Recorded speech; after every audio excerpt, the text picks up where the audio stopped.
Boba Fett. The Emperor has foreseen a new threat rising against him. The Podwans Podcast.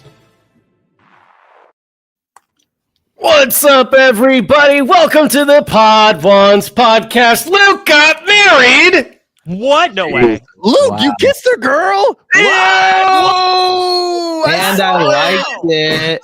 And I liked it. That's all great and all. Let's talk about the thing that was actually important. Char had a flame suit at the wedding. I did.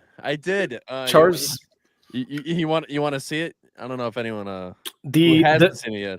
If you haven't seen it, you don't have to see it. The pastor himself, the man who officiated Luke and Alanis' wedding, asked Charlie Johnson to stand up in the audience. Beautiful. It's aura right there. It was so good. Golden shoes. I thought you were going to show off you crip walking, not that. Well, you know.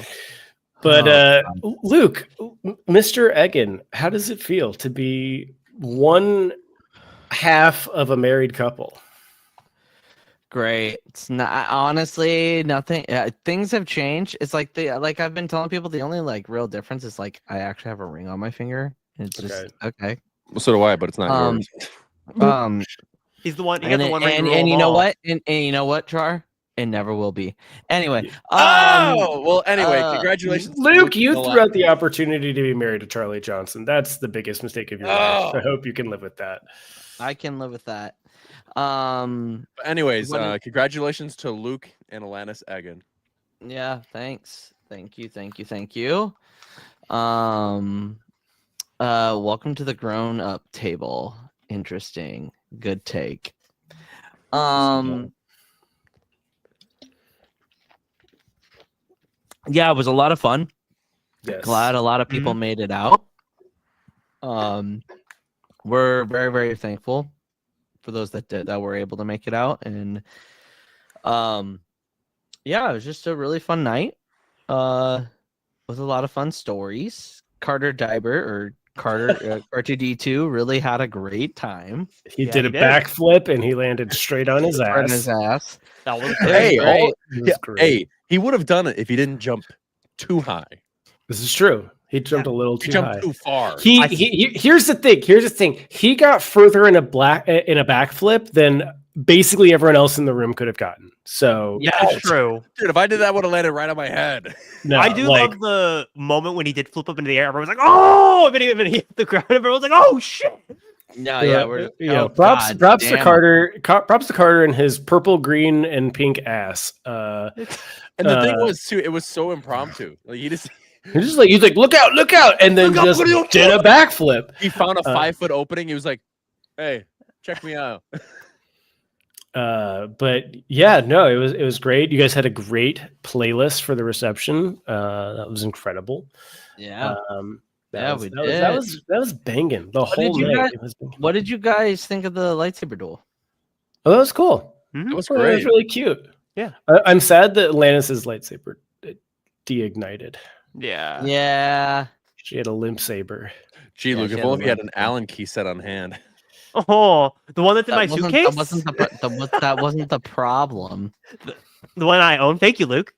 Yeah, no problem. It's a really good one, by the way. I've got 3 of them. So, no, we had been. That was kind of like the big secret. Also, if you guys are looking for a lightsaber, level up sabers, go grab some. Funny enough, the kid, my second cousins, the children, were all enamored with them. And they're like, "Can we play with them?" And I was like, only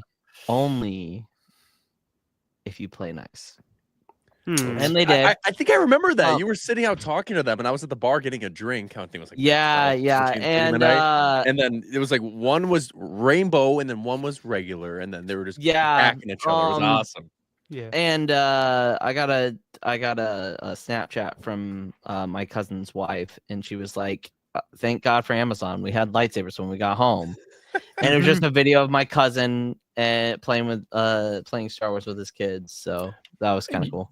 It's funny you said that because I remember when my basically nieces and nephews, a little bit distant, they came over once to my parents' house, and I had brought like my VR headset down, and they were all playing with like this was like the Oculus Rift, so this is like from a while ago. And then like my brother-in-law was like, "You son of a bitch, you motherfucker! Now I have to buy a goddamn VR headset." Like,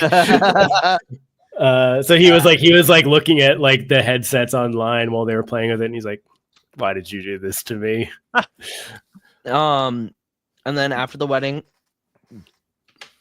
we went to Disney. Disney World. We went to Disney. You had to build a lightsaber, I heard. Yes, we did. We did get to build a lightsaber. Thank you to the Rosens. They, as a wedding gift to us, the guy who married us, asked me if I had built a lightsaber in Galaxy's Edge, and I said no. That's the one thing that's like that and the droid. I was like, that it's just way too expensive. And he's like, don't worry about it. We got you. And it was really something else. Like building that lightsaber. All of us have done it, right? Besides Chase. I've done No, it. I haven't done it. No. That was literally the first time I ever went to Galaxy's Edge. That was the first thing I did. Okay, so me and Char have done it. It's wild. I only hear It's a good weird- things about it. Which one did you pick, Luke? Patience and no. You The got the Wookiee more one, right? the more High Republic one. No, Oh, no. we got the Atlantis Republic one. Atlantis got the like the nature one. I picked it's a protection and defense. I Yeah, thought that's what I got. Protection and You got defense. it? That's Oh, yeah. I exactly was what about got. to Yeah, say yeah. Luke, that sounds like Yeah. a Luke's. I was because I that's got like the the Vader one- looking one. I got the one that has like the claws on the pommel. It's really Wait, no, that's the It's like- Sith one, isn't it? cool. No. There's two different types of like pieces you can get for Mhm. able to like mix and match with those sabers, but But yeah, we did Hollywood Studios on Monday morning. On Monday. We did Animal Kingdom. We got an awesome magical moment from a cast member. How was Pandora? Babe, what was the cast member's name again?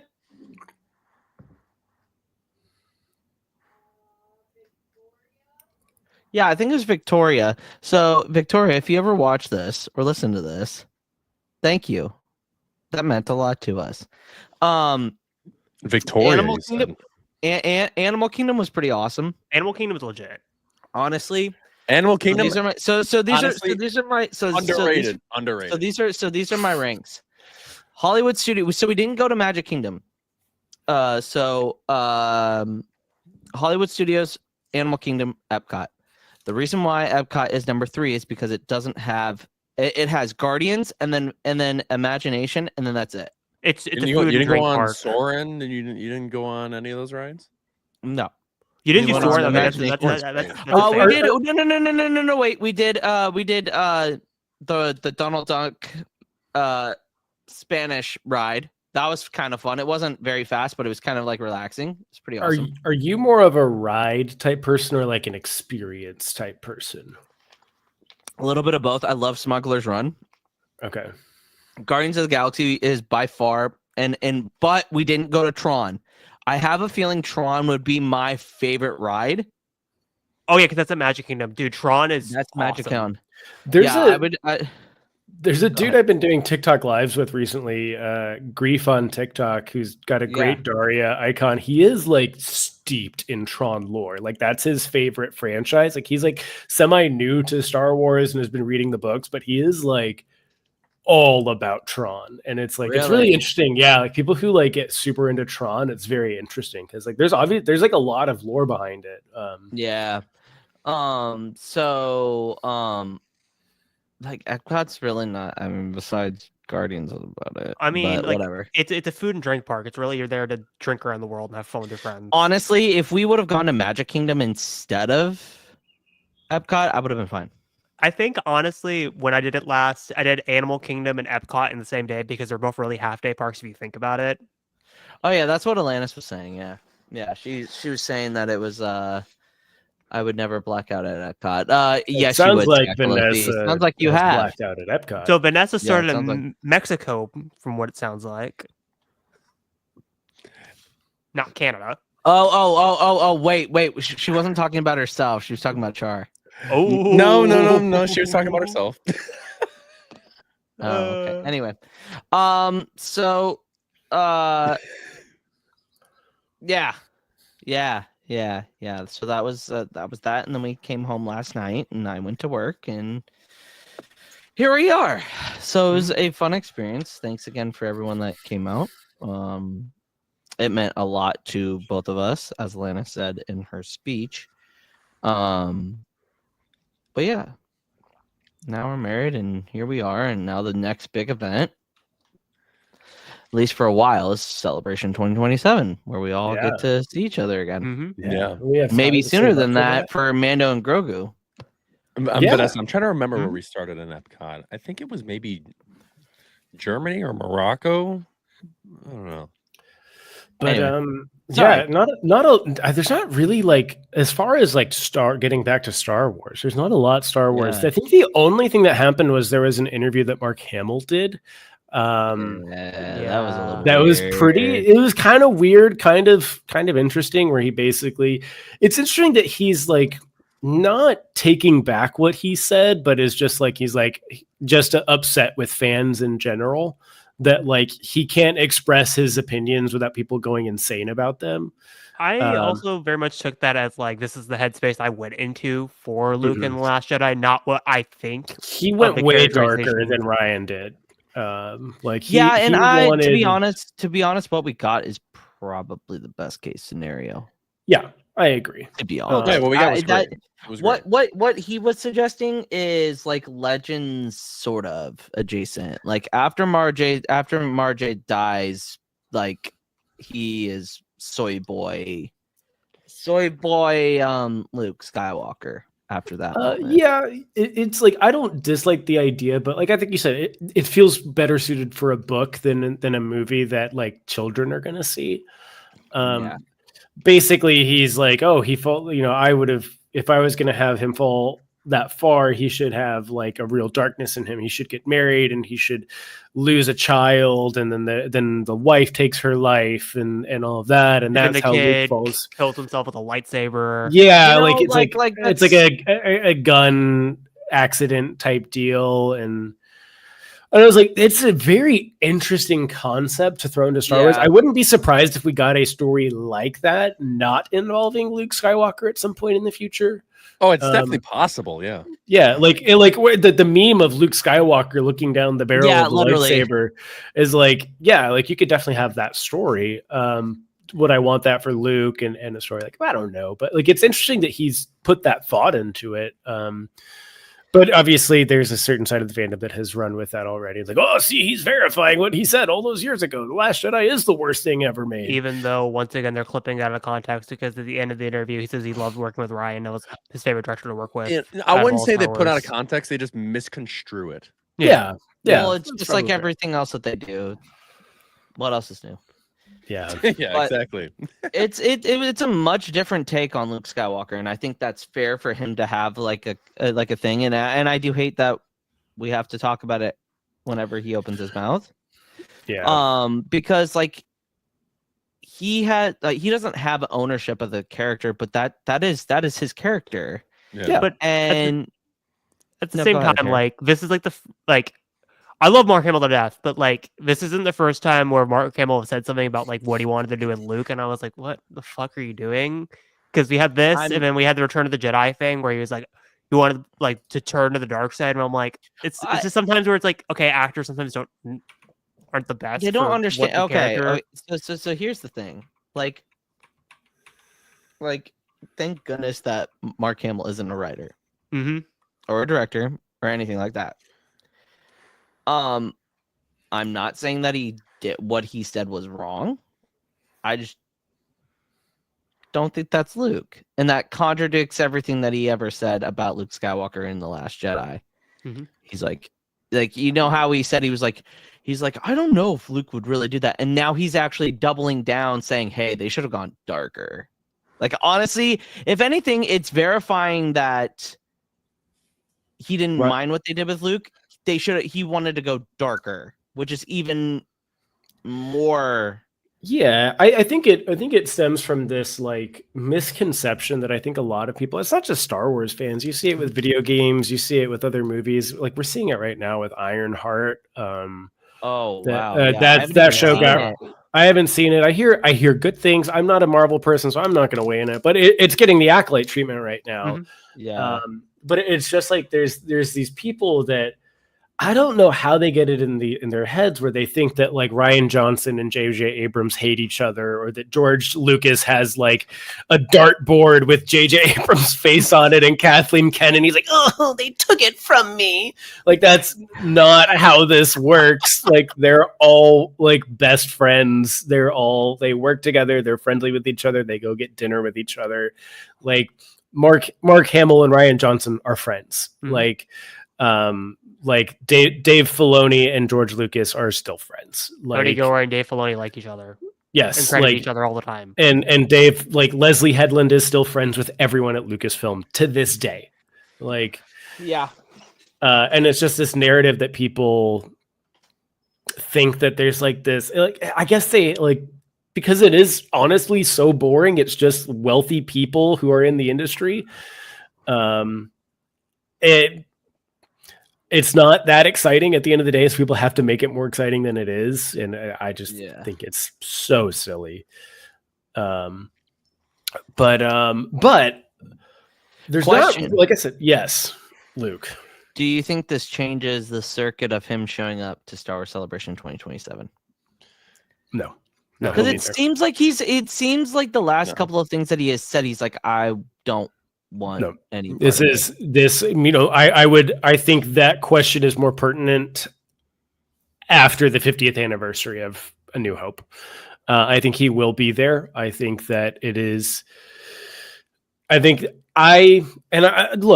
maybe I'm totally missing it, but I do think that the Celebration 2027 will be like one of the biggest things ever. I think we're going to get a ton of announcements that we're not even expecting. The more I've been hearing things, I think they will be showing Star Wars at the Chinese theater for the 50th anniversary. It's going to be the theatrical. Yeah, like yes, because like there's conversations that have been like, or I should say, rumors that Kathleen Kennedy is working about like getting the rights back to the original cuts and stuff like that. How do they? Wait, No who way. has them now? No, because it was shown in the UK, George, during a film festival. Well, George has them, right? No, no. You negotiated it's very red tape focused of like what can they show, can they make money off of, what can they make ticket sales off of, stuff like that. There are discussions being had about, can we sell movie tickets to the theatrical cuts of the original trilogy? Because like what Hereth said, they have shown it in the UK. And I think there's stipulations in the US where they can't do it. But I believe that is in talks right now. And obviously it makes sense that it's in talks right now so they can get ready for the 50th anniversary. Yeah. And it's something they'll only pull out. I don't think we'll ever see it on home media, but it'll be something like they'll pull out during events and stuff. And yeah, like anniversaries. The 50th anniversary of each original trilogy we'll probably see the theatrical releases of back in the theaters. Is my, if I were like Charlie and I was a betting man, will they be enhanced? No, enhanced original trilogy. I think you'll sell more if it's on film. Like if they're like, oh, see it in 83 millimeter or 60, whatever. I'm not a film person, but like because I remember I reposted a post from the Hollywood Reporter of a person complaining about how it was 35 millimeter film, how it looked like a film. I'm like, bro, because you're watching it on 35 millimeter film. Like, you know how if they can get like, okay, do you remember when Jaws had its like 40th anniversary and they got the original films and they were like making them again like digitally, and like how the painstaking process of taking the original reels of Jaws? I would not be surprised if in 2026 that's what they will be focusing on, is getting those original reels restored so that they can be shown across the country. Or across the world even, who knows? But I think that's going to be the big one for the 50th. Again, I think we're going and Starfighter is going to be coming out later that year, in like 2 months after Celebration as well. I think the two. I think you'll obviously get trailers and stuff. You know, if everything stays on track, let's put Let's that. hope. You know, there. Let's hope Right? Mando and Grogu's a smash, and they just keep. Oh, it's a pushing guaranteed out $1 billion. stuff. I'm telling you that right now. Yeah, Almost- people still like the Mandalorian. Like, despite what you see online, people still really like the Mandalorian. Yeah. I my big predictions for Celebration 2027 is 50th anniversary of New Hope. Big deal for that. Mark and Harrison. I could like the reaching for the stars as George Lucas comes back to just give a talk at Celebration. I would be surprised because his museum should be opening that year at the same time. Yeah, I think they just laid off a whole bunch of people recently. Depending on how big they go for the 50th anniversary, I think they will go big for the 50th anniversary of Star Wars itself. I doubt it would be the same for Empire and Return, but I think for the 50th anniversary of Star Wars itself for Celebration, I would not be surprised. Again, this goes back to they're all friends. Like Kathleen and George are friends. I think she would talk to George and be like, would you come on stage to present the original cut of A New Hope to the Star Wars Celebration audience? And I think I could see George saying, yes, for the 50th anniversary of Star Wars itself, I'll do that. Yeah. What was it? You know what's crazy? Those films are a half a century old. Mm-hmm. Think about that for a second. Mm-hmm. Our parents were children. Most of our parents were children. Yeah, that's crazy. My parents were born. The 100th anniversary is going to be 2077. We'll probably be dead or dying. Char and I will still be alive. I'll probably Jesus Christ, Chase. I'll be dead or dying. How old are you going to be? 80? I'll be 90? in my 90. I'll be almost 90 when that happens. I'll be in my that's 70s. awesome. I love that for you. I don't. I'll be like 74. I'll be 7. No, I'll be 80. As someone who's born in 2000, the math is easy. 77. In 2077, when they talk about the greatest film ever made, The Last Jedi, or the Rise of the Rise of Skywalker is the greatest thing that happened to Star Wars in 2077, and that it was all downhill after they released the masterpiece that was The Rise of Skywalker.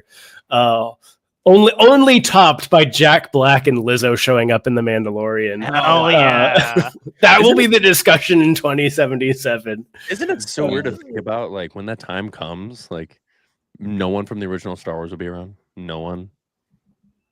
Like I mean, it's like when you look back at like the golden age of Hollywood, like when you look back at like the Clark Gable stuff, and like they're gone. And like there's people that still, like, if you watch even like when people talk about horror films and they talk about Alfred Hitchcock, like the people that starred in Alfred Hitchcock films, they're all dead. Like yeah, like they're all gone. And it's gonna be like, I mean, rest in peace, Carrie Fisher. It's not like she was hit by a bus, like, but like she died because of like medical complications in her age. Like, you know, in the next 10 years, you're probably going to see Harris. In the next 10 years, you're going to see George Lucas pass away. Same with like Mark and Harrison and John Williams. John Williams. I think John Williams is in the next like 5 years. Like, like what, he's like 93 now. Yeah, he's old. He's not a young buck anymore. I mean, we got James Earl Jones last year. I mean, yeah. Billy D's got a year or two left, is my guess. I hope Billy. Wait. Or was James Earl Jones this year? James Earl Jones was, I think, late last year. Maybe it was early this year. You might be right. God, why are we talking about this? This is so sad. We're talking about the anniversary and the future of Star Wars. This is right. Anyway. This is right. Anyway. But yeah, no, like I do think that 2027 celebration is going to be like a big deal. I genuinely feel like it will be a huge deal. I think people will, and this is, I have a good feeling about it because I was telling everyone it's going to be in Los Angeles. Like, there's no way the 50th anniversary will be anywhere but Los Angeles.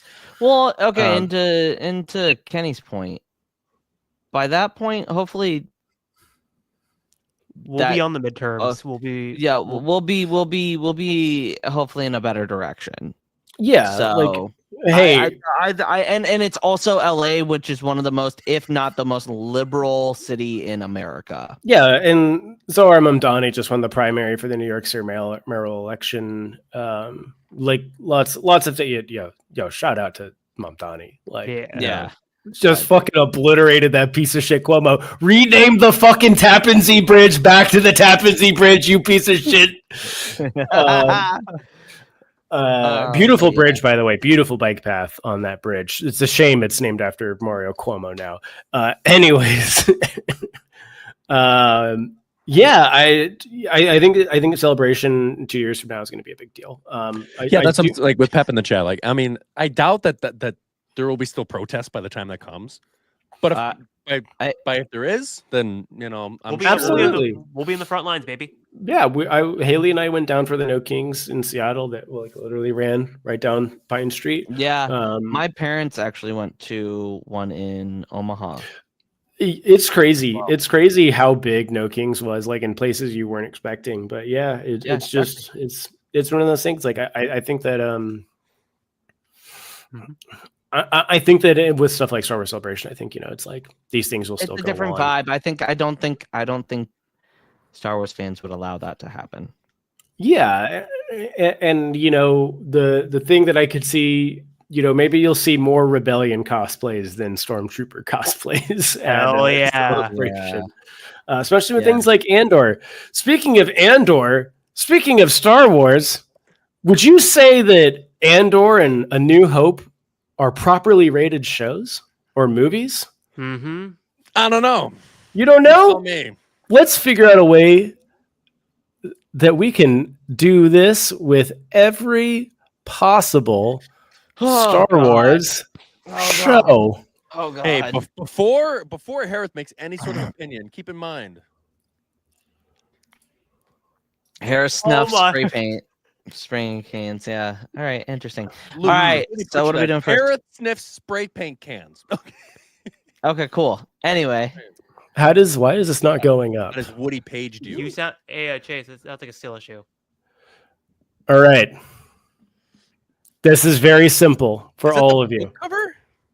No, this is like one of the original. This is like one of the '90s posters. That's like the novelization cover. Yeah, that's what I thought. It's the DVD poster. Char. Here's how this goes. In no particular order, except for the OG, being first, you're gonna see a poster, and you're gonna say one by one, overrated or underrated or properly rated. So overrated, underrated, properly rated. Okay. Overrated. Now I'm afraid about how many properly rated. All right, are we all gonna just throw our hands up and then we're gonna make arguments? All right. A New Hope. 3, 2, 1. Overrated. No. It's overrated. Get out of this stream. It's overrated. A New Hope has fallen from grace in the minds of like dumbass Star Wars fans. Like every time I watch this movie, I am still like blown away by how well it holds up. Like it's not one of those things like, oh, it's nostalgic. This is such a good movie. Ryan, I am playing I'm not even playing devil's advocate. It's a great movie. Just my least favorite in the original trilogy. Really? More than Return. Yep. You would rather have Jedi rocks than like the Cantina Band? I would rather have Luke and Vader at the end of Return of the Jedi. I'm going to say this, and we'll get to it. Return of the Jedi is in here. We'll get to this, but like the battle over Endor and the Death Star 2 are peak Star Wars. The battle on Endor is dog shit. Mm-hmm. We'll get to Return of the Jedi when we get to Return of the Jedi, but there's nothing bad about this movie. There really isn't. The original one, yes. Oh, okay, special editions. Brother. Target, okay? Hey, no. I will say this: even special editions, if we include the special editions, there are worse bad things about Return of the Jedi special edition than this. The only two bad things about the special editions, truly bad things about the New Hope special editions, is Jabba and Greedo. are the only two bad things about the special edition. I agree. But the other third one is obviously I'm not used to the way Vader sounds, and that is oh my such god, a Luke, you are the only person on the internet. I've listened to both side by side. They sound exactly the same. No, they do not. They do not sound the same. Look, you understand how much of a childish claim that is? Vader's voice, he sounds a little different. You know what? Is this your bricks and screws moment? Yes, it is. Absolutely, This is the where are the lightsabers moment. Like that's the no. I don't have any problem with A New Hope. I think people very much don't get me wrong. It's my opinion. A New Hope doesn't hit it. The reason why, and then I think this is recency bias here, is because of Andor and Rogue One enhanced that movie. The movie enhances itself. I don't even need Andor Rogue One to enjoy A New Hope. It's been at number 2 my entire life. Here, I feel like I've talked about it on this podcast, but I think that Disney recently has been adding content specifically that ties into A New Hope and nothing else. Yeah, I mean, it has to. Everything. This is the starting point. This is the Battle of Yavin. This is Star Wars. And knowing how Luke started this off, just wait till he gets Revenge of the Sith. It's gonna be so, like, oh, it's gonna be war. It's gonna be so like hypocritical. It's gonna be great. All right. Luke, I hate to break it. You're just so wrong on this. This is the best. I am fine. Here's my thing. I'm fine with people who I'm fine with people saying Empire is an idiot. Empire is. I'm fine with people who think that Empire is better than A New Hope. I understand that claim, but the people who are like, yeah, Return of the Jedi is better than you, like, get the fuck out of here. So here, that's fine. So instead of starting like this, how about we do it like Gladiator when we start like this? And then we go like that, or we go like that. Pep, the argument is we're going through a bunch of Star Wars media and determining if it's overrated or underrated. Underrated, overrated, or overrated? Yeah, I'd go down for overrated because there's a negative connotation. No, Up is overrated. Up is overrated? Up is overrated. No, that means it's Up is underrated. Up is underrated. Down is overrated. Down is overrated. Oh yeah, I like that. Down is overrated. Up is underrated. It's a negative connotation. Thumbs up because you like it. Yeah. This is properly rated. This is just like this an is fine. upvote or a downvote. No, this is properly rated. All right, here we go. Cool. Are you ready? Ready. So down is overrated and up is underrated. Yes. Okay. It's just properly rated. Up, you like it. Down, you don't like it. Basically, I got it. All right, are we ready? 3, 2, 1, go. Oh, Solo. Honestly, underrated. Okay, you want to know why? I mean, because I can turn this on and just be like, okay, this is a good film. It's really fun. It's fun. Solo's great. It's one of the ones that I can. It's one of the ones that I can just sit there and not be on my phone and have a great time with it. You know, I don't have to overanalyze every single little thing that a character does. You see, my reasoning is like this. I don't think this movie's ever been overrated. So by default, it is underrated. Yeah, I mean, I have met two people that like really glaze this movie, but I also don't fault them for glazing the movie because this is a movie that every time I watch it, I enjoy it more and more. Like, it's just that the more times you watch the movie, like, yeah, this movie's so good. I think there's so many aspects to this movie that work so well. I think that one of the things that I will say that Solo did that I think other projects haven't done was give more things you want to see explored, like Kira. Like, everyone wants more Kira, everyone wants more Enfys Nest, everyone wants more Beckett. Mm-hmm. Like, all of these subsequent plot stuff in Solo is so good that you just want to see more Suma Verminoff, more Mom. Yeah. You know what's funny about Solo? I went to go see How to Train Your Dragon on Tuesday with my brother-in-law, and we were talking about John Powell, and I was like, man, I love John Powell as a composer because of the How to Train Your Dragon trilogy, and then Solo. And he's like, my brother-in-law was like, I've never seen Solo. I'm like, it's honestly the most underrated piece of Disney Star Wars. I've met a lot of people To who be like skipped determined. out To on be determined. people who skipped out on Solo, and like when they've watched it recently, like, man, this was so good. I can't believe like I passed this. And I'm like, yeah, it's incredible. It really is. Like it's one of those things. I think like the more I watch it, the more when I like do my like little Star Wars ranking, it likes to creep up a little bit every so often. So Yeah. Solo's I'd great. say it's underrated. It's underrated. Yeah, I'm glad we're in agreement there. All right, are we ready for the next one? Almost undisputed that it's underrated. All right. 3, 2, 1. Punch it, Chewie. Underrated. Underrated as fuck. Oh my God. This show is so good. The show is so good. It brought in elements of every single trilogy, like vibe wise.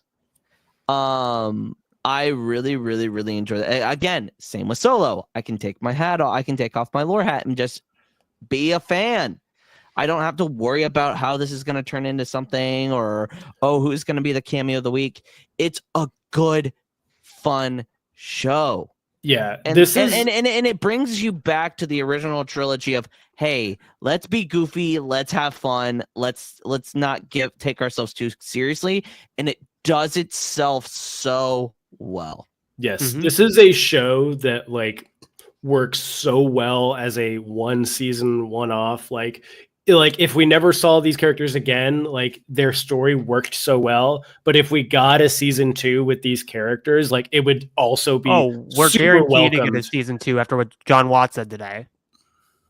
100% we're getting a season 2. Yeah, I would love to see it because like again, it's like I think they struck all the things that made the Goonies and Stranger Things and like Stand By Me great. Even like with a little bit of ET in there. Like such a good show. Like I genuinely loved watching, like as much as I love Andor and it's like my favorite thing. I think that and it was just a different emotion. Week by week, I was so excited to see a new episode of Skeleton Crew. Where like with Andor, it's like, ooh, here we go. It's gonna get emotional. What's gonna happen? This is gonna be crazy. Skeleton is like, yeah, we're going on another adventure, baby. To address Pep's comment of like, if y'all rated good, is it underrated? This is why I asked for a frame of reference. I think we're just going off like the fandom at large, not even our inner circle and that kind of stuff. It's the connotation in how people received it. Yeah, the vibes. And it's just like there wasn't a lot of attention around this show, not a lot of discussion about it. And honestly, the discussion was very positive for the majority of the points. And another thing too, I've said this multiple times on the podcast where a lot of the times when we're reviewing stuff, we say something is fun, and it doesn't really like, it's not fun. It's just not very good. Skeleton Crew, in my opinion, is the epitome of fun in Star Wars. I've never enjoyed myself being so happy about watching literally Goonies and Star Wars. This is perfect. Agreed. I love 100%. SM33. I love Neil. I love everyone in the show. There's not but like even like looking at like Brutus was great. Like everyone in the show, like Jaleel White's character was incredible in this. Like I don't think there was a bad aspect of this show. No. Like agreed. Like I can't think of an episode that I was like, that one was okay. Like they were all really good episodes, well thought out. Jude Law crushed it. The kids were phenomenal. I can't wait to see the giant crab monster, and that was a puppet. Like I don't know if you guys saw like that. The crab monster was a puppet. Yeah. Oh wow. Yeah. When they're on the thing and KB's like batteries are going down and they like fight the giant enemy crab, like that was a puppet. That was not CG. I had no idea. Yeah. Really cool animatronic for the puppet. All right. So are we ready for the next one? I am ready. What does everyone else think in the chat about Skeleton Crew? What do you think? But yeah, let's go ahead. All right, 3, 2, 1. Overrated. Yeah. I guess I'm the only one arguing standing on business here. Overrated. I think that it's first and foremost. I mean, for the only one that thinks it is underrated, let's start with Hereth first. Okay. So a lot of people over the years have just called this movie Diet A New Hope. And to those people, you're fucking wrong. It is not a Diet A New Hope. It's supposed to be a mirror of A New Hope. All the characters are inverses of the characters we know in Star Wars. Does not make it the same movie. If you look at the engine, it's the same. Sure, it's like a new Kia Soul, or like if A New Hope like proper like car, and this is like a different model of it. It's still different. Also, at the same time, again, the reason why I'm saying like Nick's like, oh, I think it's property related. I think over the years, people have gone more down on Force Awakens than people have gone up. I think Last Jedi is a different story. We'll get to that when we get to it. But to me, Force Awakens is underrated because of where we're at currently in the fandom. If we talked about like 2015 to 2018, I would say properly rated. The reason I'm going overrated is because I think the sentiment that you see mostly online is that this is the only good sequel. Agreed. That's why I think it's overrated. Everybody's like, oh my god, it's because it's the safe movie. Yes. It's the safe movie. It pulls its punches on purpose. I love this movie. Like, let's be fair. I love this movie. Same. It's a good movie, but it's very, very overrated because it's like they played it safe. They didn't show us Luke Skywalker because they played with you the concept of getting Luke Skywalker multiple times in that movie, and then you don't think the crawl starting with Luke Skywalker is missing is one of the greatest but there's moments of the sequel trilogy, and then how ballsy that is? No, you're also thinking that he's gonna show up, and then he doesn't until the end, and it's like okay, yeah, but because we're focusing on these new characters. No, but here's the thing. Like that's not like that's for me. Force Awakens plays it safe. It plays it safe. That's the biggest reason why. Because and it doesn't take as big as swings as Rise of Skywalker or even The Last Jedi. The Last Jedi takes the most. It takes the biggest swings for sure. Yeah. Out of any of the movies, even in throughout the entire saga. Yeah, I mean, exactly in the chat with what Nick and Pep said in the chat. A lot of people blame Rian Johnson for what happened to Luke Skywalker. No. It was J.J. Abrams. J.J. Abrams is the one that made him the hermit, okay? I love The Force Awakens. It's J.J. So let's not get that twisted.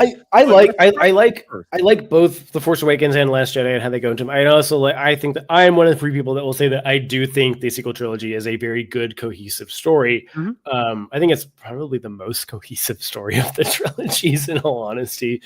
But I think that where we are today, if we're looking at like how people have reacted to this film, like I can still say like with confidence that this movie is the movie I've seen the most in the theaters. Like when this movie came out, it was almost because this was like the first time like a Star Wars movie came out and I had a job. like a little bit like Revenge of the Sith, I had a job, but that was like that was a different time. Like I was still in high school and stuff like that. Like this was like I can do what I want when I want. So I was going almost daily. People say, "Oh yeah, I'm thinking about going to see the new Star Wars." I'm like, "Fuck yeah, we are." Like I was inviting myself to go see The Force Awakens with people. So it's like I remember talking to people about rankings and stuff, and I used to put Force Awakens a little bit lower, and now I'm like, I loved this movie so much when it came out, and I still love it. I just think the way the fandom perceives this movie today is why I say it's overrated, because I love The Last Jedi so much, and people dunk on The Last Jedi and people dunk on The Rise of Skywalker. I get why people dunk on The Rise of Skywalker. But when people try to take down the other two to raise this one up, that's why I get the overrated. Well, like, Chara's seen my updated rankings. Funny enough, we were in the hotel room and we decided to do. Me and Hereth and Dale were in our hotel. And we did like a Force Awakens has fallen down in my rankings, but to me, Last Jedi and Force Awakens are now about dead even. Okay. And now let's preface this though. Hereth is, I think, maybe the only person that I know that thinks The Force Awakens is like the best movie. No, I know what comes. I know people who started with The Force Awakens. That's how they feel. Because there's a lot of newer fans that started with this movie. Like this was like in 2015 when Star Wars craze was back because of The Force Awakens, people were getting dragged to the theaters to go see The Force Awakens, and that was their first one. And I've seen people that was their experience. They're like, yes, The Force Awakens is my favorite. Like Rey is my favorite, or Finn and Poe were my favorites. Yeah, I remember when the first movie that I saw in theaters of Star Wars was Force Awakens, and like, I remember it till this day. I remember all the times that I went. Crazy. I remember December of crazy. 2015. I went with my older and younger brother and my older sister. Wait. And there was a delay in the showing. It was like a 15-minute delay because there's something wrong with the projector. And I remember me being, 15 years old at the time, being a comedian. I was like, we were all just in there. It was like, has The Force Awakened yet? Everyone started laughing. I'm awesome. Anyway, Sorry, you didn't see the Clone Wars movie in theaters? No. What do you say? Did you not see the Clone Wars movie in theaters? No. I did. Fake fans. No, but the thing Y'all is, like, suck. I mean, The Force Awakens, not only does it have like a lot of sentiment for some people, a lot of people got back into Star Wars because of this. Yeah, and this was how I think became such a Star Wars psycho. There is a chronically offline group of Star Wars fans that still to this day hate the prequels, that this movie got them back into Star Wars. Yeah. And some of them did not like Last Jedi and Rise of Skywalker subsequently, but other people, I have talked to so many people who are older than I am, where they were just so disgruntled by the prequels that when they saw all three sequel movies, they were like, it's not like the most common sentiment I have heard from like offline people that are older than I am was with the sequel trilogy is it's not the original trilogy, but it's better than the prequels. Which is so funny how that's turned. It is something that like I think more and more it is like almost like an online take to really enjoy the prequels the way that a lot of people do. But yeah, like all right. Let's move on to the next one. Are we ready? Yep. Fists up. 3, 2, 1. Oh my Underrated. I love Kaz. I love Niku. I love Tay. I love Toradoza. I love BB-8 and CB-23 and all of them. I have nothing to add. Made my day, Filoni. People forget that and they never watch it. And they always whenever there's a ranking list, they always put it to the bottom because they haven't seen it every time. Resistance season 2 is I've seen it. So I'm indifferent. I think it's a pretty good show. I think it's properly rated. Here's like as the person who like loves Resistance, like genuinely with a passion loves Resistance. If I take a step back of like the I love Resistance, like I genuinely would put Rebels above this show just because there's more. And like there's 4 seasons of stellar Star Wars animated TV shows to get through, and Resistance is only 2 seasons of stellar television. And I would even say that like season 2 outshines season 1 in this show. Significantly outshines it. Season 2 is much better season of television than season 1. But I also think that Rebels season 1 through 4 like is just phenomenal. I wish they would have picked either more racing or more Resistance. I mean, they did would be my one. There was a lot of races. Remember season 1 is mostly racing. Yeah, remember the Vox Vortex 5000 with Frankie the Blue, the Hutt, when they were like gambling the Colossus. Like I would say that season 1 is the racing season, season 2 is the Resistance season. Like that's when Kaz is really like when the Colossus and oh my god, at the moment at the end of season 1 when the Colossus turns out to be a huge space. Oh yeah, and they go to Ava Prime. Oh yeah, that shit is so fucking fire, dude. Like amazing. Like this is a show that had it gone on for another 2 seasons, like I would say, like without any hint of irony, like this is the best animated. Like my official, it had potential. Official ranking for me is like unironically probably like Rebels, Bad Batch, Resistance, Clone Wars. Like if I'm being 100% honest, but it's crazy hot take. But dude, honestly, it's got tracks. Clone Wars is such a, to me, we'll get to it. Clone Wars is such a lull for almost it's a show that is like flatlined until it spikes up and then it flatlines again. Whereas Resistance is this very gradual climb in season 1 to this huge spike that Just stays there in season 2. Episodes and you're fine. Yeah, when they're establishing it and it's kind of getting its feet and they don't really know what they're doing, and then like once you kind of get the races going and the First Order is officially on the Colossus, like that's when this show like really literally gets its wings. Like, oh, dude. And then it runs concurrently with Force Awakens and Last Jedi. Oh my god! The thing that the Hosnian Prime scene of like Resistance is like it adds so much to the Force Awakens. Like, and also, are we not going to mention Commander Pyre? Commander Pyre's gold. And him and Von Reg are like iconic. Yeah, like I was chatting with someone in a TikTok live and they had a Von Reg icon. I was like, yo, is that a Von Reg icon? And they're like, yeah, dude, Resistance is fucking fire. And I was like, hell yes. Yeah, and Von Reg's the first like antagonist we see in the show.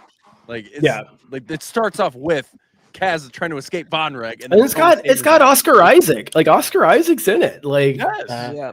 And the thing is too, and what Nick said in the chat, I think this is underrated because it was never given a full proper shot. Yeah, it had a chance. Just so many people dismiss it. My hot take is, if they held on to Resistance for another year and released it properly on Disney Plus, not on Disney Channel to die, on Disney Plus, the show would have done well. If this show would have launched like after Mando season 1.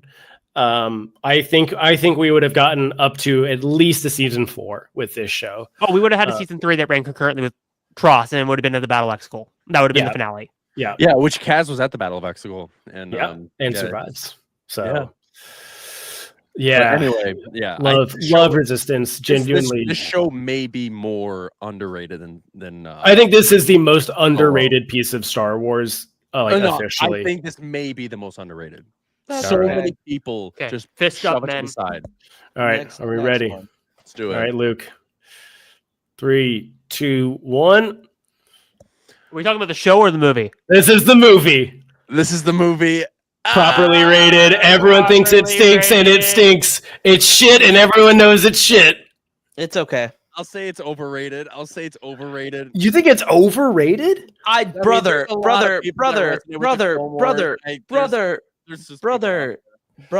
This is the movie. This isn't the show. This is the movie. I'm aware. But who ranks it in their top 5? Nobody. Who ranks it in their top 9? I mean, okay, Ryan saw it twice. Go. Hey, brother. Okay, you have to see it. My friend. Like, okay, so this is my stance. So I didn't immediately just go overrated, not like people like it. I was here initially, and then I'm like, I'll just go overrated because like there's people that love this movie. Like it's just because of I think that because of the connection to the show. I think there are like Clone Wars truthers that like will rank this movie like almost like the Siege of Mandalore, and I think that's such a minority group. Wait, Char, I just remembered something. We got some beef with Luke with this movie. Wait. Oh, wait, what? The Battle of Christopsis! Luke! Yes! Explain yourself! What? The Battle of Christopsis in the battle ranking video. Explain yourself now! I don't even know what we're talking about. Explain yourself. You're like the Battle of Christopsis is big because you have Anakin, Obi-Wan, and Ahsoka. Move it along. Let's move it along. Yeah, we don't need to spend any more fucking time on this goddamn movie. This is not an 8th-year battle, Luke. Come on. Here thinks that Charlie Johnson, let it go or I'm muting your ass. I will mute you right now. Charlie Johnson, I need your fist up, and Hereth Productions, I need your fist up. Are we ready? 3, 2, 1. Yeah, I'm gonna even say underrated. Yeah, it's underrated. Underrated. It's so fucking good. The fact that there is one person out there in the world that thinks this show sucks means that it's underrated. Everyone needs to be on board with this show being incredible. Yeah, this all right. Perfect. Literally, there's no content. Move on. Yeah. Let's go to the next one. Perfect and peak. Perfect and peak. 3, 2, 1. Ooh. I'm gonna say underrated. I'm gonna say properly rated. I will give you. I'm gonna give you the 45-degree angle. I'm gonna give you that. I think it's properly. I think it's properly. I think it's properly rated. I think it's the best story besides Andor, start to finish. If we were having this conversation when we first met, I would say it's super, super underrated because there were still people that thought this was like the worst thing ever. Oh, I will say but I think underrated. more people have watched it and love it. I only say underrated because there's a bunch of chronically online people that are my age that are like, "Oh, Clone Wars is like the greatest thing ever. It's the greatest piece of Star Wars animation ever." And Rebels sucks because it's made for kids. That's why I give it the underrated.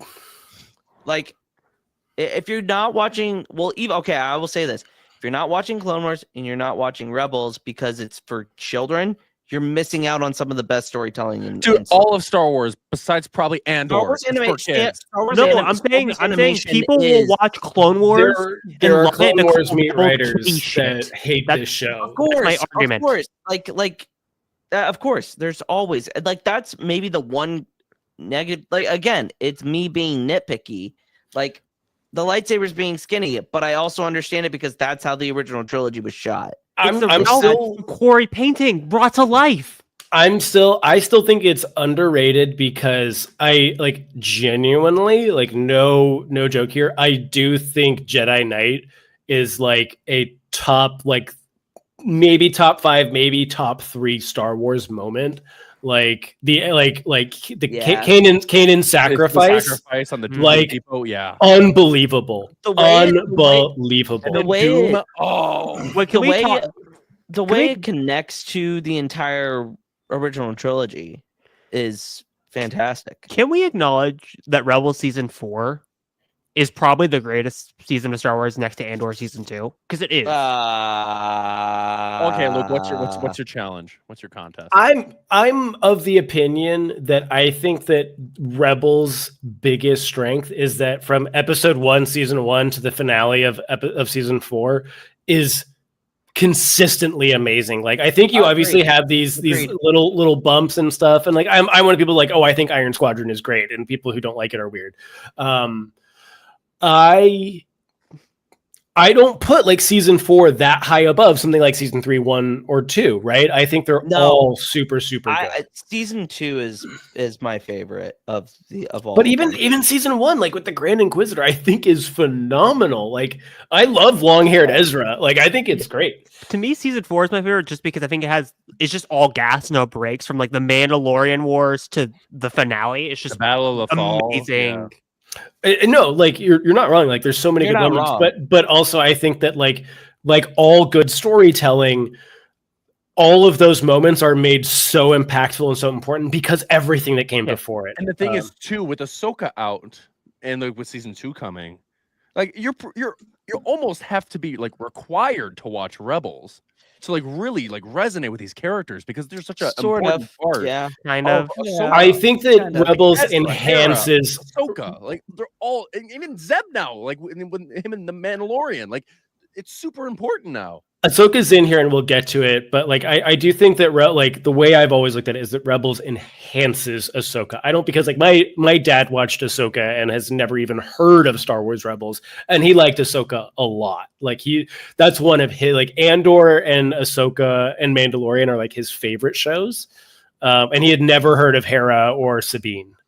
So I strongly feel I don't believe that Ahsoka is Rebels season 5. I disagree with that, but I do think Rebels greatly. We'll get to 5. We'll get to it. But isn't it so sad that everyone in this photo besides Kanan is relevant in the current timeline of Star Wars?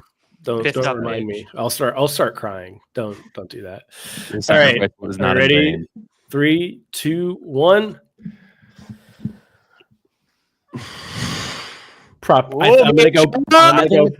I'm gonna go properly rated. I think it's properly rated as well. Properly rated. Season 3 kind of brings it down a little bit. I disagree. I get why people say that, but I disagree with it. I don't take that away from anyone. The reason why my thumb's down is not season 3. It's season season 2. Are you talking about Luke? No, I just think overall, this people like focus on like the cameos of season 2. My favorite episode in season 2 is episode 7. Like the Bill Burr episode is my favorite episode in season 2. Like people, Bill Burr's great. Bill Burr's to me, incredible. this is how I think about Mandalorian. Season 1, like up there with like Andor, like live action wise for some of the greatest seasons of Star Wars. Season 2 is overrated. Season 3, I don't like. I think it's properly rated, but I think for me, season 2 gets dragged down because people are like, "Oh, it's some of the greatest seasons of Star Wars television," and I'm like, not really. And another thing too, I think ever since Andor came out, I mean, we had to like go and just readjust our rankings. So, and now looking on it, I don't think like because we all say like, "Oh yeah, Mandalorian season 1, amazing." But keep in mind, that was the first ever Star Wars live action show that we got. Mm-hmm. So like it resonates with us, and we have like a bit of like a nostalgia factor to it. I think the so go ahead. I'll go with season 1 being all right. I prefer Mandalorian. Mandalorian. All right, it's not great. Yeah. But it's I prefer right. Mandalorian when it was smaller and self-contained. Is my hot take. I think don't like how I it's think joined the fair. larger universe at large. Here's my thing about the Mandalorian. When I think about this as like the fandom at large and just people who like Star Wars, as much as I like the sequels, I have no qualms in understanding that they're very divisive films. Like people who are not online, who I've talked to, just straight up did not like the sequels, and I can't take that away from people. And they're not like, oh, because Ray, they're like, just like, yeah, I just didn't like it. Like it just wasn't for me. Mandalorian truly brought Star Wars back. I think that like the sequels walked so the Mandalorian could run. Yeah. And so I think that, and this is how I said it, is Mandalorian season 1 to 2 to 3, that storyline it starts really, it's like a wide net that gets narrower and narrower and narrower as it goes on. Like season 1 is adventure of the week. That's all it is. And then season 2 is like adventure arc of the week until you kind of get into that final thing with Moff Gideon at the end of season 2. And then you get Luke Skywalker. And then season 3 is a very cohesive story that is being followed throughout. And my hot take is, I hope we never go to season 4. I hope it just stays 3 seasons and we just get movies. Maybe it depends on how well the movie does. Like, to me, what happens in Mando and Grogu. I mean, to me, 1 through 3 feels like a complete story. Yeah, no, like it starts with, Din as the bounty hunter and meeting Baby Yoda, and then settling down and finding a life for himself. And he's going to get one more call to action, and then he'll get another call to action in the series. Then the whole Mandoverse is over. I think Din's going to die in the movie. I think he's going to die in the Filoni movie. I think Din will die in Mando Grogu. I think Ryan had a really good comment on the chat. I think people online have too much stake in the idea that Mando has fallen off because of their feelings about season 3. Yeah, 100%. You know what? You're right 100%. On the money, because it was so it was just so far off of what the Mandalorian was initially. And then season 2, I mean, we had moments, but then 3 was just like all over the place. I mean, I'm glad that Mandalore is reunited and everything, but yeah. Did I hear a PlayStation ad? Luke, get off your phone. Anyway, I think this is overrated. Agreed. That's my take. I'm gonna go with properly rated, but I rated. Yeah. All right. Are we ready for next one? 3, 2, 1. Properly rated. Properly rated. Properly rated. Yep. Properly rated. Luke said underrated. I love it. Luke said underrated. I'll give you underrated. It's so fucking good. It's still so fucking good. It is so good. And yeah. there's like all the posters of Empire that are out. The main one, this one right here, it's the best one. Oh, it's the best one. There's so many different variations of the ESB poster. I love Han and Leia. I love Luke on the Tauntaun, and then just Vader's silhouette. I just love it. I think like it's just one of those things. As much as it's not really a silhouette; it's a shadow, but whatever. As much as I like what Last Jedi did, and I like a bunch of other things, when I go back to watch Empire Strikes Back, and it's it's been stated by not just like Star Wars fans, just people who enjoy movies. Like this is the perfect sequel. Like this really is the perfect sequel. This is the water of movies. Like it's please just keep talking it up. I'm gonna just see here just eating it up. like no, like I'll say this, like it's just one of those, like I have always said, like with video games, like I have felt that there's one video game that is properly rated that like it's so overhyped, but it deserves every inch of hype that it gets, and that's like Final Fantasy VII. Empire Strikes Back is that movie. Like I genuinely, I can look at A New Hope and say like, oh yeah, I have nostalgia for that movie. It's the first Star Wars movie I saw. It's the first Star Wars. I love it. It's great. It's got the trench run. Empire Strikes Back is like the only truly good movie outside of like since we got in Rogue One of Star Wars. Oh, like, no, Empire Strikes Back is a good film. There's like, only two things the Star Wars fandom can agree with. Star Wars: A New Hope and Empire are really good movies. After that, it's just fucking war. Well, I mean, Empire and A New Hope were the only movies to win Academy Awards. Yeah, like they like Empire is that guy. Like it just like. And it was not directed by George Lucas. Nope. Crazy. Nope. Irvin Kershner, my man. Thank you for delivering. R.I.P. Irvin Kershner, George Lucas's professor. Get them fists out. Get them fists out. 3, 2, 1. Underrated. It's so good.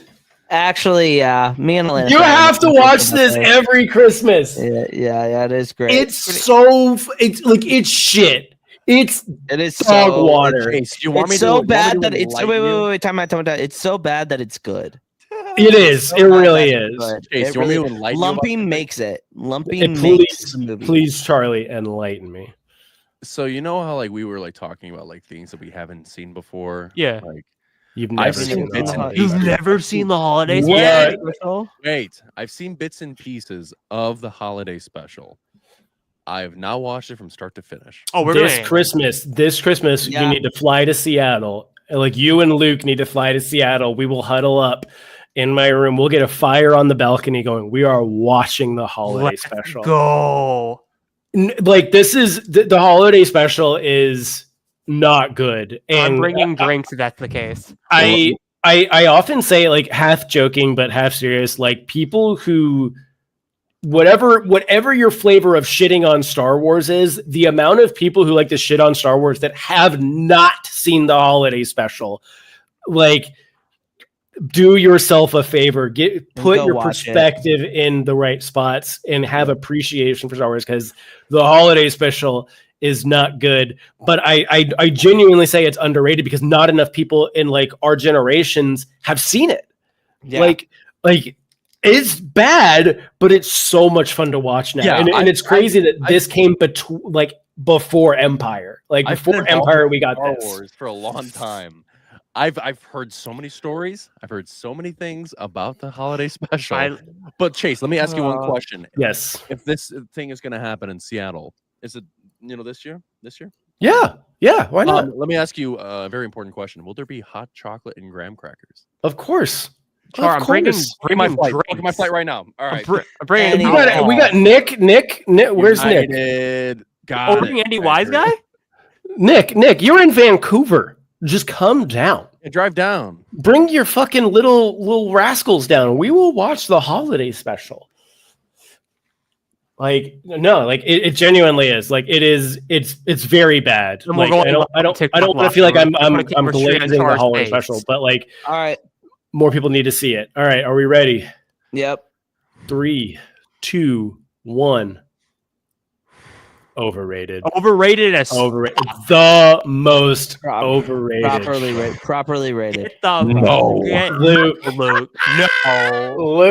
No. Luke, do you understand many people think this is the best movie ever made?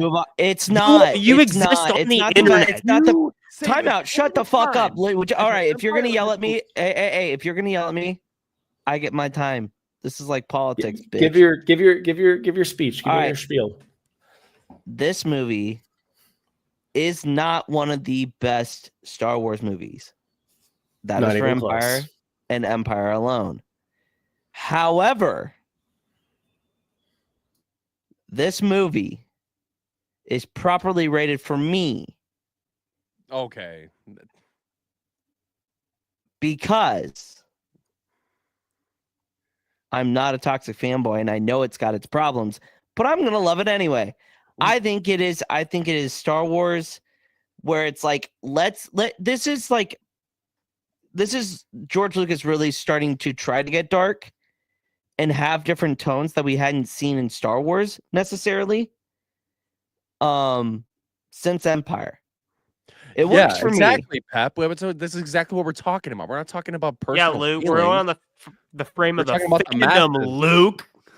At large. At large, yes, it's overrated. It's Thank the you. most Thank you. overrated. It's overrated, but in my personal opinion, I think it's probably this is like bottom ranking for me because of how overrated it is. Because like I can't like, and I was thinking about this today.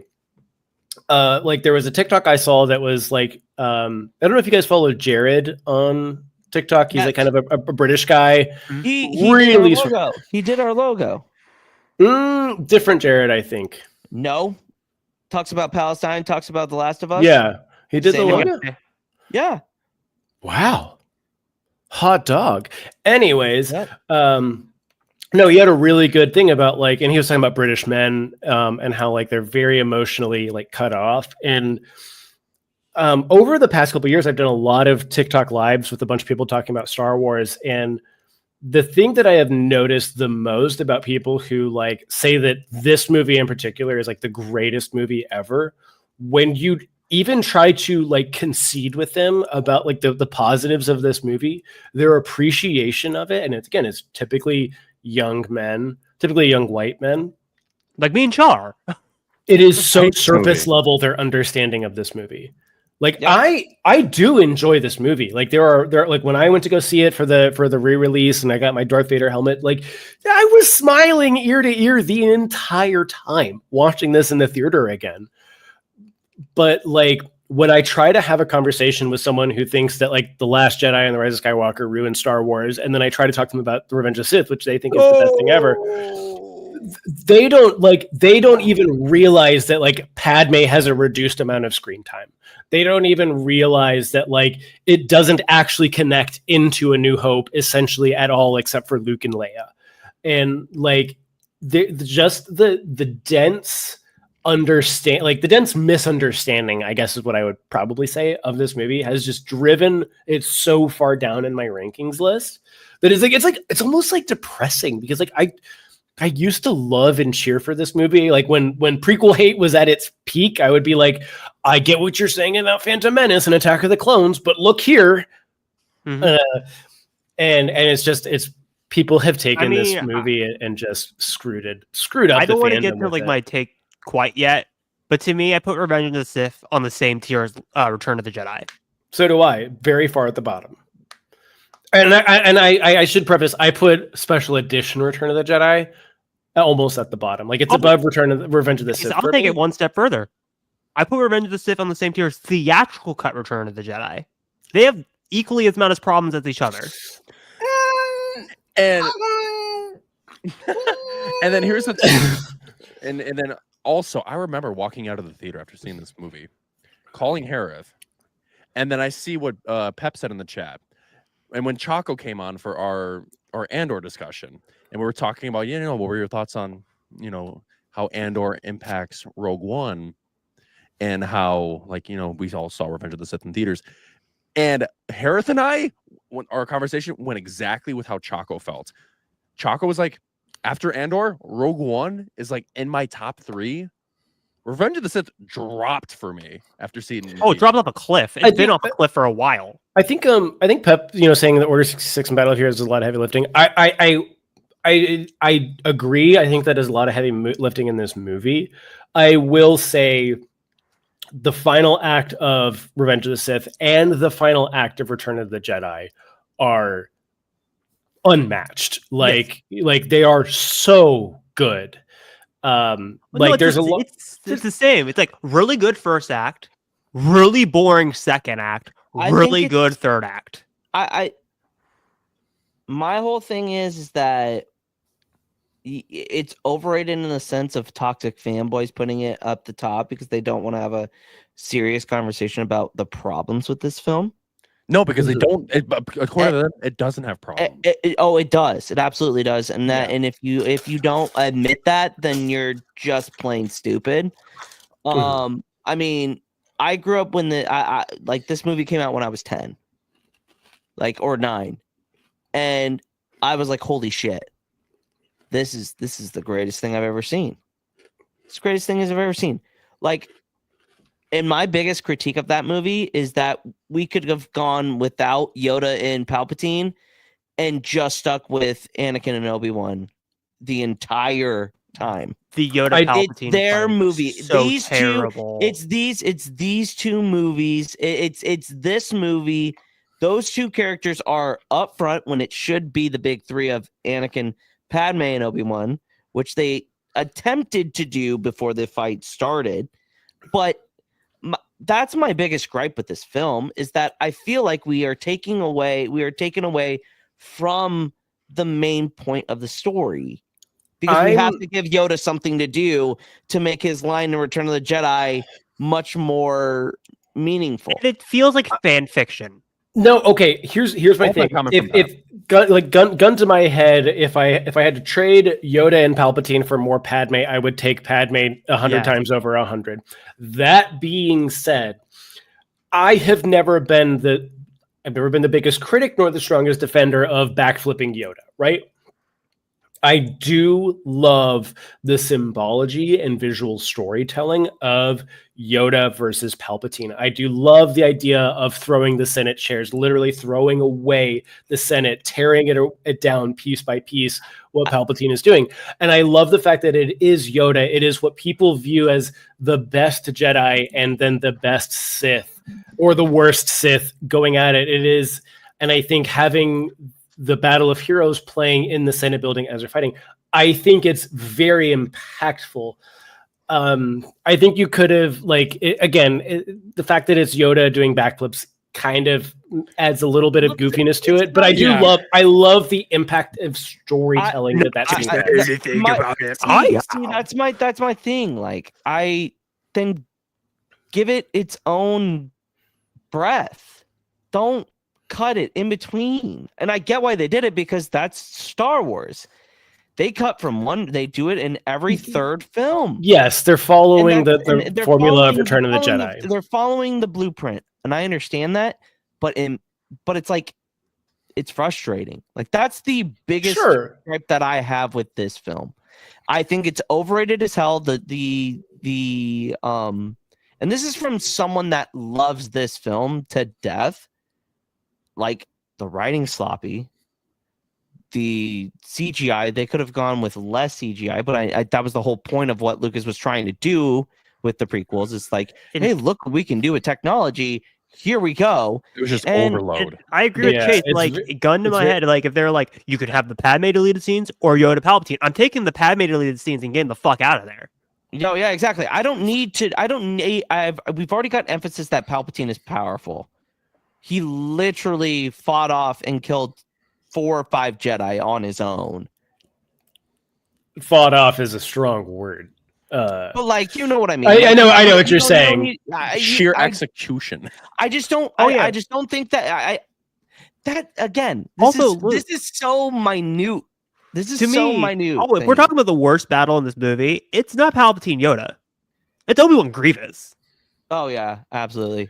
Grievous is such a waste of a character. That battle just exists to get Obi-Wan away from Palpatine and Anakin. That's the only reason why that thing even happens. All right, let's move on before we get into Grievous. There's more things that we can talk about before we get into a Han Vader aura moment. Dude, don't even bring that up. That shit is so rigged. Han is built of aura. Han Aura Solo is his full name. Anyways, 3, 2, 1. Underrated. This shit is so good. My niece. Are you fucking kidding me? Are you kidding me? My niece was here, and she's almost 2. She was mesmerized by Young Jedi. Nubs. You got her fucking crazy. Me and Char, I love how Char and I are lockstep on this entire ranking. No, I've never seen the show. Oh, you should see it. You should watch it. You don't need to watch the whole thing. You like just watch dip 2 your episodes. You'll get the vibe. Dip your feet in. Like, this is the first time like Star Wars actually had like a kids show. The main demographic is made for like 5-year-olds. Everyone talks about Nubs. Honestly, Nash Nash is incredible because she is like, what I love about Nash is that she is a human and she hangs out with the Jedi and the Jedi view her as equal. Like they have all these things and they kind of touch on that where it's like, she has these moments where like, oh, you guys are so much better than us. And they're like, no, like there's a scene where they're in a race and the Jedi refuse to use their powers because like their master's like, don't use your powers to win the race. That's cheating. You know what? I think I do remember that because my sister, and I was at my sister's place because she has like a 1-year-old daughter, and she's a Star Wars fan too, and she put it on. I think you're talking about that water race, right? You're talking about yeah. Okay, so I've seen a little bit of it. Okay. Great episode, great message for kids. Even like I was like, man, is it too much for like a 20-month-old? And no, she was locked in when I put it on because like she watches Mickey Mouse Clubhouse. Like, what am I supposed to put on? I don't know how to do this. Compared to that. And like I put it on and she was locked in. And my sister was like, "Oh my god, I didn't even know this existed." And I was like, "No, this is great." Like I have not seen the whole show. I've put it on in the background. It's great. It's really great. I've taken a couple of edibles and watched a whole season. I'm so happy for you, Luke. That sounds like a vibe. That sounds underrated. It's great. That's underrated. That is an underrated way but to you know watch how weird it is? Like if you were to, how hard it is to like be critical of a show that's made for like very you can't. The one thing I will credit the fandom on is that no one came after this show. Because they were like, fuck alone. It's like, not made for me. And it's like, what are you gonna do? You're gonna complain about a show made for toddlers? I do feel bad for the social media manager having to deal with all the fucking Order 66 comments any single time Young Jedi Adventures is mentioned, even though it's not in the same fucking era. Guess what? It's like people making Youngling Slayer. It comes with the property, brother.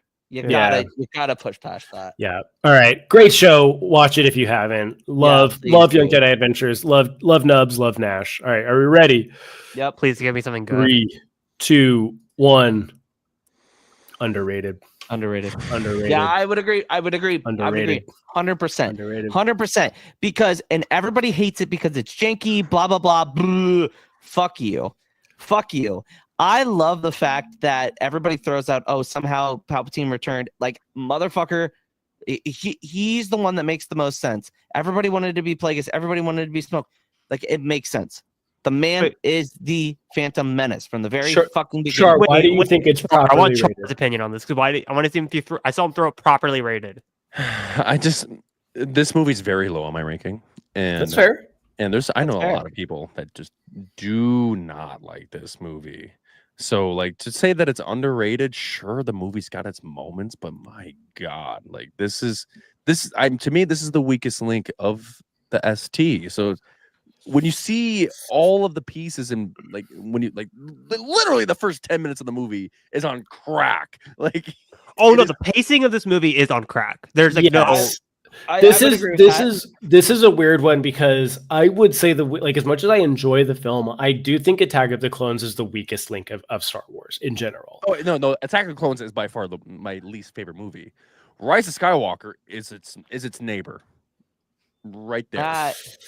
I have a very deep appreciation for this movie. I really like this movie. I stand by that this movie needed to be an hour longer. I think the finale to a 9-film epic deserves all the time in the world. If Return to the King can be 4 fucking hours, Rise of Skywalker can be too. Time out.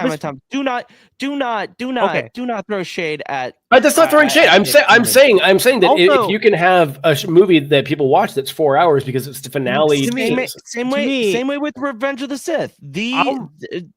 Go ahead, Hereth. I was gonna make the argument. Like, I agree with Chase. It should have been 3 hours. Agreed. To me, people bitch at J.J. Abrams and being like, "Oh, this movie sucks." J.J. Abrams was given a shit hand with this movie because he had to make this movie in under 8 months, from script to filming. They were editing this movie as they were shooting it. That's why this movie feels like a pacing nightmare. Yes, because they didn't have time to edit it. Yeah, in the chat, Pat, as much as I can reconcile with Palpatine's return, the way they executed was horribly executed. Till this day, I will never understand why the hell Fortnite had an event to reveal Palpatine's return. To me, I agree. I agree with Pat because Fortnite event. To me, people bitch on Palpatine's return all the time. I'm like, conceptually, incredible idea. How it was executed in the movie itself, fucking horrible. I will say that the introduction to Exegol is fucking kick ass. Cool. Yeah, it should have been the opening scene of the movie.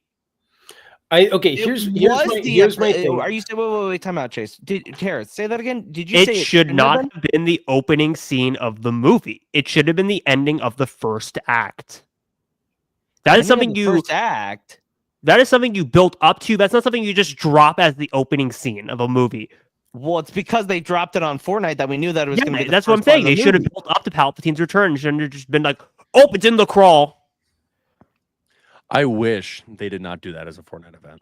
It shouldn't have been the Fortnite event. It should have been in the movie. My bubble every time I hear about it. The about of somehow Palpatine return and having to explain to people that his speech to the galaxy was in Fortnite is so like. Okay. Here's my thing about the Fortnite thing. I think you guys are on the money. I think it's stupid. I don't think that somehow Palpatine returned is well executed. I think here's my thing. I've never seen the Fortnite speech. It doesn't take anything away from me. I know it by line. Like, you want me to like just? It's like I don't no, because like my thing is like I don't like. Yes, I can concede that they should have that in Force Awakens or Last Jedi, take your pick, or both. There should have been hints and visual storytelling that alluded to Palpatine, like rumors and murmurs of something happening in the unknown regions. Sure, however you want to spin it, I don't care. Yeah, I mean, yeah, sure. I mean, we do see it in like in the novel, in the books, and we do see it like. I'm saying there's a really good fan edit out there. Obviously, it should have been in the fucking movie of like when Luke's looking in Ben's mind, and there's like a Palpatine cackle. Something like that would have been no notes. Like this is Snoke theories. That was all it was built off of. If there was a like something as simple as a flashback in The Last Jedi, when Rey touches Kylo's hand and you see just the Emperor's throne, something like that of like, oh shit, was that the Emperor's throne? Love this.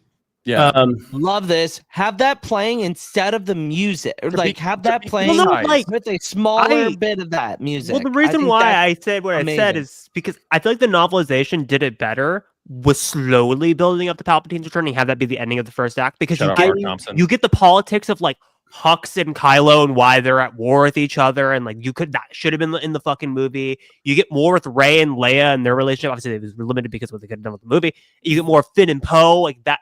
You should have built up to that. That isn't something you just drop on the audience. I know that this is not the same and they're not equal.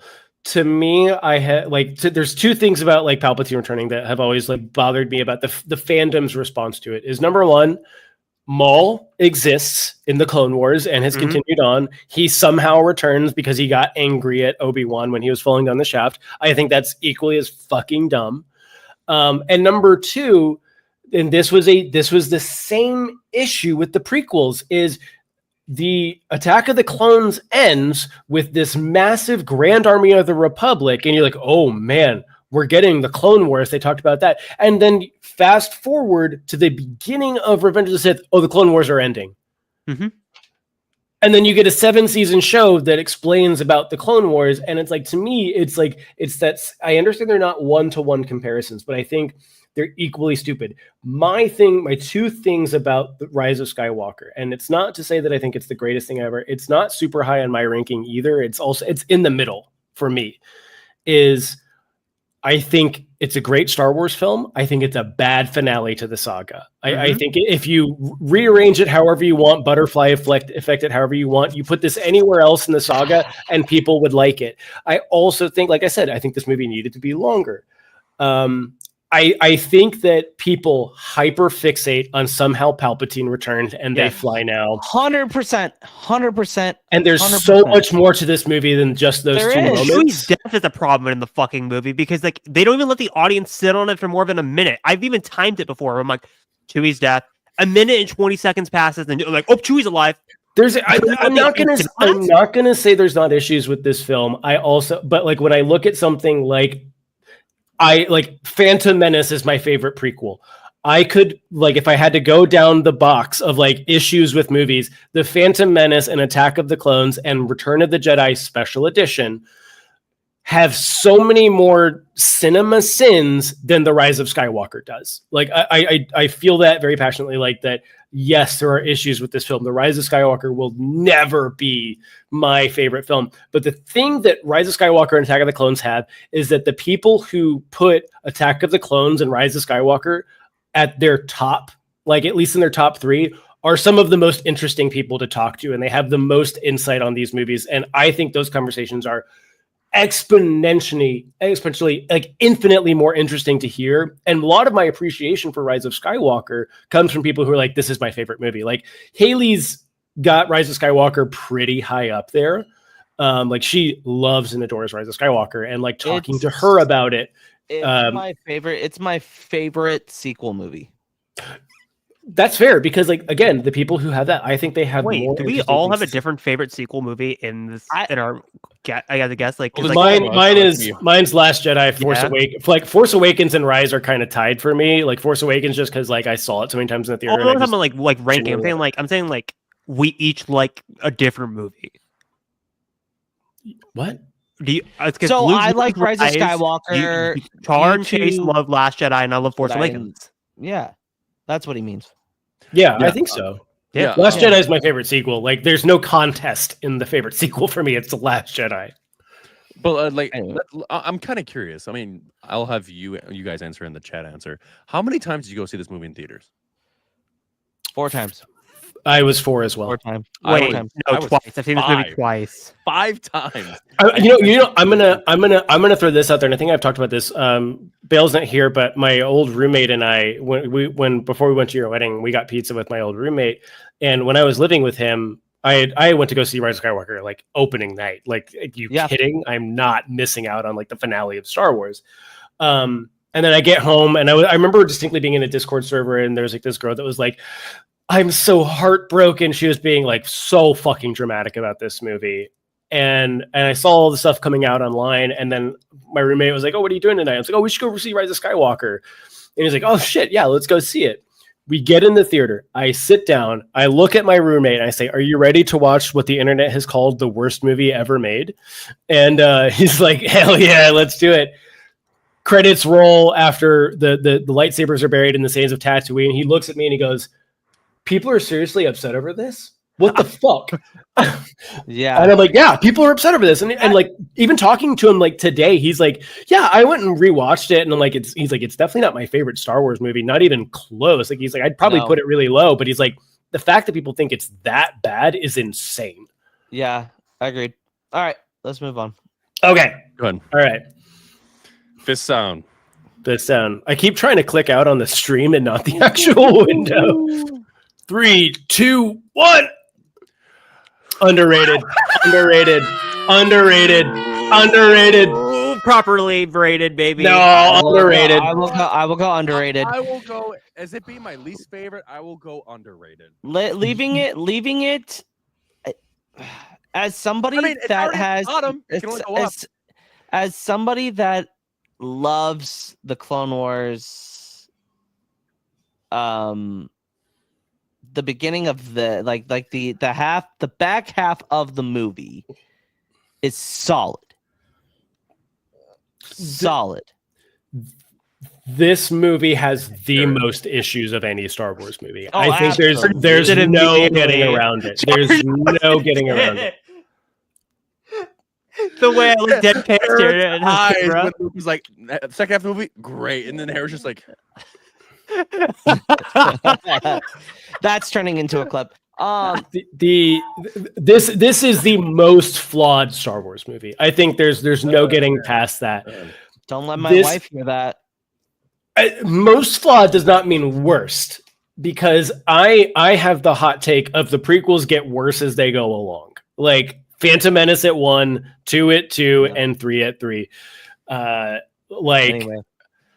I understand that people dislike this movie. This is one of when people put Rise of Skywalker and Attack of the Clones at last, I understand it. As long as you're coming at it from, I think the way that Charlotte was coming at Rise of Skywalker is like, it's at the bottom of the pile, but like it's frustrating that you have to wade through the bullshit to even explain that you don't hate the movie. It's just at the bottom of the pile. Same way that like I understand why someone would have Empire Strikes Back at top. Like I think in almost every scenario it deserves it, but A New Hope's always going to be my favorite. I understand that this is going to be at the bottom of a majority of people's lists, but god damn, is this so much fun to watch. Agreed. I love Attack of the Clones. Like this movie has a ton of heart. It's got a weird heartbeat, but it has a lot of heart. Oh, John Williams is on his A game as per. Oh, Across the Stars. Come on. Like, Across the Stars, like Zam Wessel's chase, like that's great. The car itself just sounded woo. And the seismic charge. I'm sorry, this movie gave birth to the seismic charge. Like, how can we hate this movie? I think this movie is underrated, but I understand. Outlander Club? Are we gonna forget about Ahmed Beck?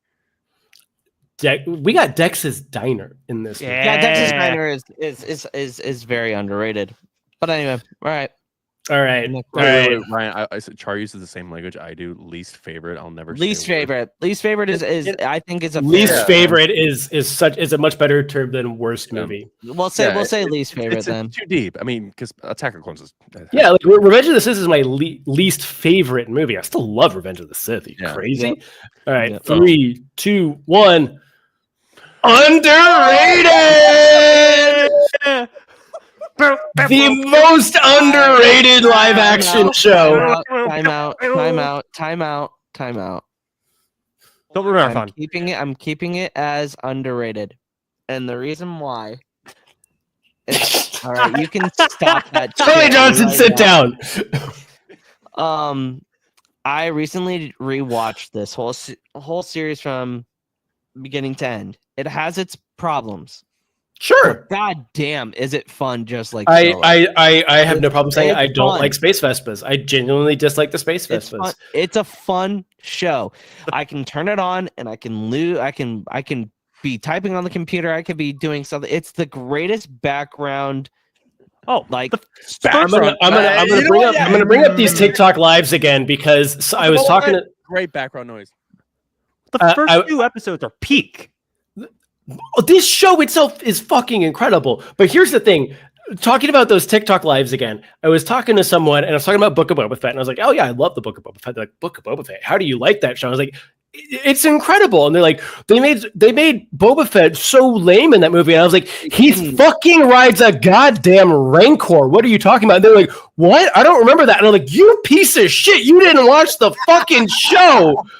I was like, Boba Fett rides it on a goddamn motherfucking Rancor. How do you forget that? This show fucking sucks. No. Not only did he ride a Rancor, the Rancor was hand delivered by Danny fucking Trejo. Anyway, here's the other thing. Here's the other thing. And it's like, this is my gripe with Book of Boba Fett. Did we need it? Not really. Yes. But Charlie Johnson, shut the fuck up. Yes, it wasn't needed. No. Am I glad we have it? Obviously. It does great things for Boba Fett. You took a character that really didn't say much in the original trilogy, was menacing, and then died off screen, and then basically got destroyed. Punches through the sands of Tatooine. Pat, before we move on, I do agree with everything you're saying. I have my issues with the show, including Cad Bane. I think the Clone Wars, like missing episode with Cad Bane and Boba should have really been an episode in this series. We should have had like a flashback episode with Boba and Cad Bane. I don't disagree. They could have easily made this 8 episodes. However, it's still a good show. So good. No, it's a good show. It's very bad. I'd say probably the Pikes and the kids.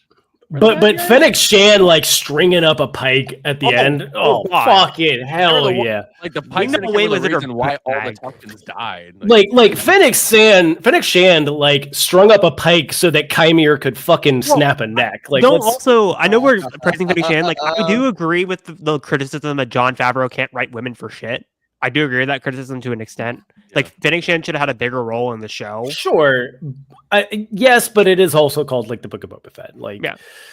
And I've said it before. I'll say it again. Like the people who complain about the Mandalorian episodes, I say if this show was called The Mandalorian: the Book of Boba Fett, no one would have batted an eye.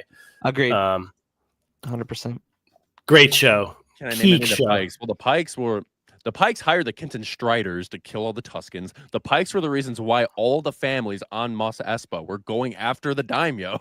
They were the seed that was planted to go after Boba Fett the entire time. I don't know. Pike 1, Pike 2. All right. Absolutely. All right. Pikes fucking suck. They don't deserve I'm names. waiting for 3, 2, 1. Oh, Overrated. Overrated.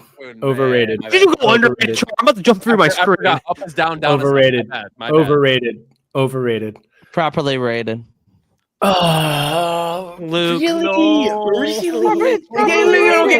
No, Luke. Let's hear you out. We'll hear you out. Properly rated. I can see how you guys think it's overrated. Because everybody and their mother thinks that it's great. Not my mother. Luke, I'm sorry. It's not as good as Avatar: The Last Airbender, and people constantly compare it to the show. It's not even in the same fucking league. It's got a lot of problems. The first couple of seasons are rough. As one that has reviewed both seasons, the first 4 seasons are rough. 4 out of 7 seasons. 40% of the show is rough, Luke. Luke, the trucking that you and I did for reviewing the show, that was nuts. The highs of the show are high. The Yeah, lows I are agree. definitely the lows are definitely the lows. Here's how I feel about this show: is that came here. You and I reviewed this for like 8 months straight. No, it wasn't even 8 months straight. It was like 2 years, guys. 2 years, Luke. Celebration the next year. There are some of the most iconic moments in Star Wars happen in the Clone Wars. I will not take that away from this show. I have my issues with the continuity of Siege of Mandalore and Ahsoka's existence in that. I think Ahsoka, I have said it before, I will say it again. Ahsoka Tano is the best written, most unnecessary character ever made. Like, she is an incredible character. She's so well written. She should not exist. She just shouldn't. Like she should not, or at least she shouldn't be Anakin Skywalker's Padawan. Like, it's just, it's like I had deja vu / I knew it was coming when Ahsoka shows up in Mando season 2. And my dad asks me, he'll call me when new shows are coming out, and we'll chat about it. And he's like, "Who's Rosario Dawson? Is she from something in Star Wars?" And like, she is Anakin Skywalker's Padawan. And he's like, "I need to go rewatch the prequels. I don't remember that." And I was like, "She's not in the prequels. She's in a Clone Wars TV show." And he's like, "That's weird. They did that." And I was like, "You are not wrong." Also, Chase, I'm just gonna leave this up for you, just for you and you alone. Anyways, Ryan fucking is just so eager to get fucking banned off of. Fucking now. all right. Mortis is so shit. Anyway, all right, let's go. 3. I hate the Mortis arc so much. 3, 2, 1. No, zoom in. Underrated. Properly rated. Underrated. As much as I have personal gripes with this show, Underrated. Properly rated. I think it's properly Underrated. rated. I think that people disagree. All right, it's probably next one. Okay. We don't want to talk about it. You're not gonna. I mean, I think it's underrated. Hereth, you're wrong. Next. If we're okay, here's where thing. If we're going theatrical, underrated. If we're going special edition, properly rated. Chase, if we're going theatrical, this. If I'm going special edition, this. Jedi Rocks fucking sucks. Like, Jedi Rocks is fucking the worst fucking thing in Star Wars. I'm sorry. Even though Boba Fett does get eaten the reason why I'm going overrated is because fucking Beak Sarlacc Pit is fucking dumb. This is coming from the guy who used to, as a kid, had Return of the Jedi as their favorite movie. I'm an adult now. It's overrated. I'm gonna say this. When I had the VHS tapes, and I would put, like, one of the things that really comforted me was the beginning and the ending of this film. Like Darth Vader's mask coming off, and then just Jabba's palace as a whole. I would start Return of the Jedi, get through Jabba's palace, and I would fast forward to Darth Vader's mask coming off, because like those are like As much as like when I'm an adult, I now realize that Jabba's palace is fucking stupid because like 8 people come in with the same fucking plan and it all goes to shit the every plan time. doesn't make any fucking sense when you think about it for more than 15 seconds. I will never ever like I still to this day like If You Cry every time that the mask coming off of Darth Vader and the conversation between Luke and Vader when he says it's like you've already saved me, like oh my god, like they cooked with this movie at the end. But they're like the Ewoks, I know it's stereotypical, the Ewoks not good. There's just so many issues with this movie throughout. Han Solo is literally like Han Solo is sidelined. Well, he's purposely sidelined because of Harrison Ford. He phones the performance in, whatever. Anyways, and we could do a whole episode on Return of the Jedi. Just I don't. Vader versus Luke fight on the Death Star is so. Oh, it's my favorite fight. The best lightsaber fight. Fucking anyone who thinks otherwise just is mentally deranged. Bespin's pretty damn good. Bespin's good, but Death Star 2 is.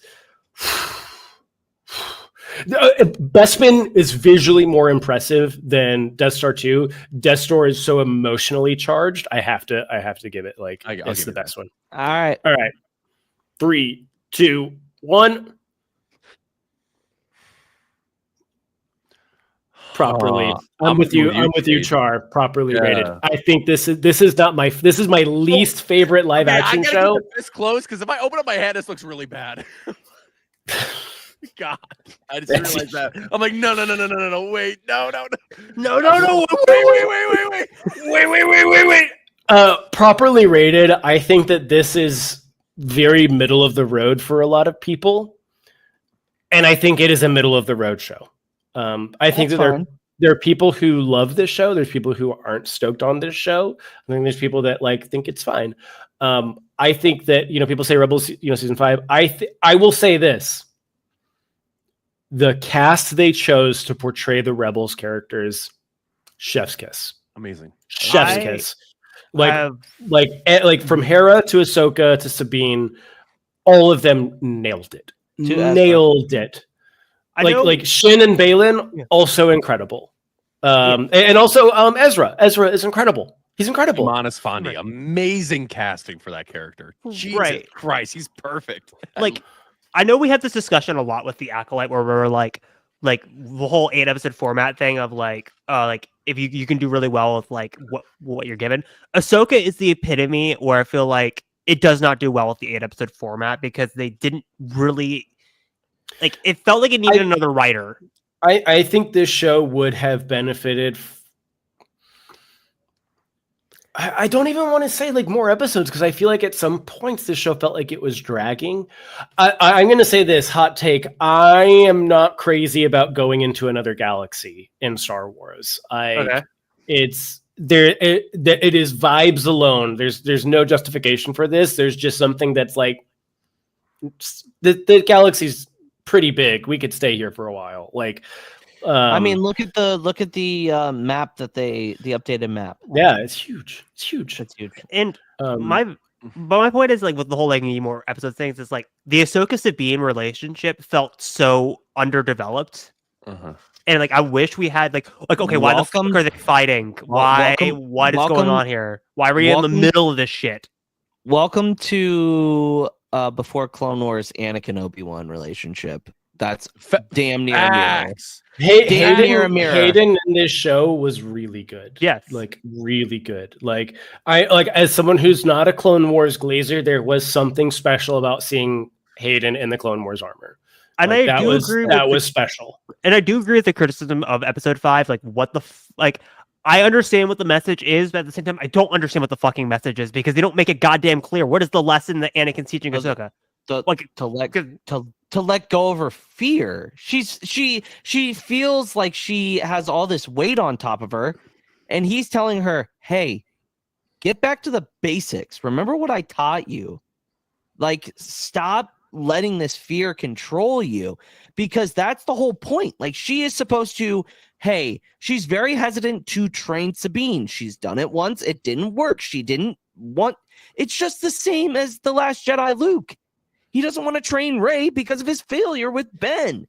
That's My the my whole point is- This is why I that joined this Anakin is podcast. trying to do it. Straight fucking facts. My There but you my go, point baby. is like every single time I feel like someone's explained this episode, someone has given a different answer every single fucking time. I think And that's I think also that's the point. yeah. I think That's that's the also point. I think that's also a very world between worlds. I think that's very much like a mystical Star Wars thing. Is that everyone kind of walks away with something different.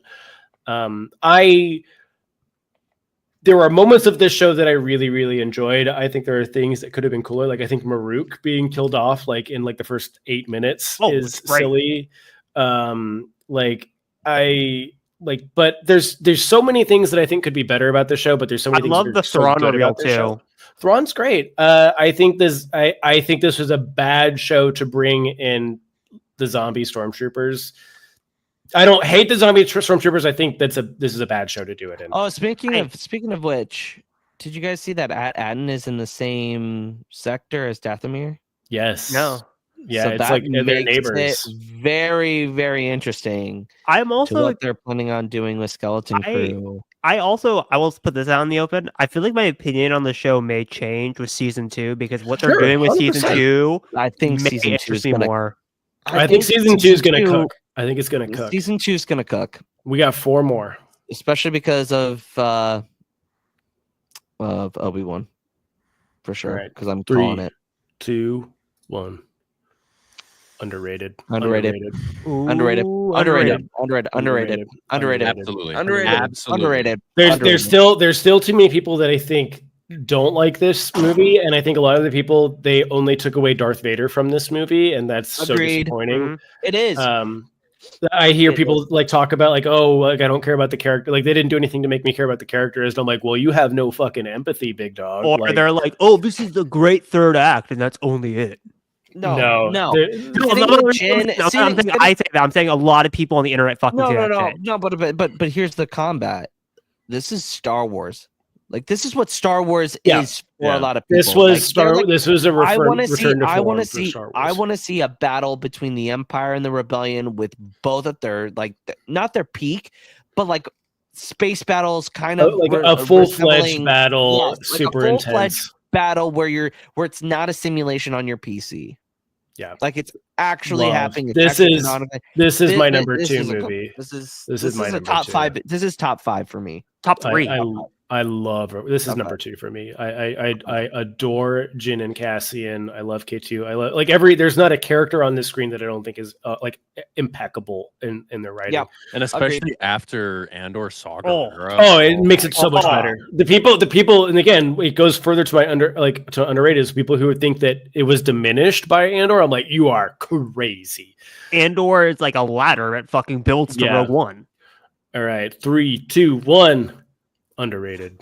Underrated. I Fucking love this movie. I love this movie.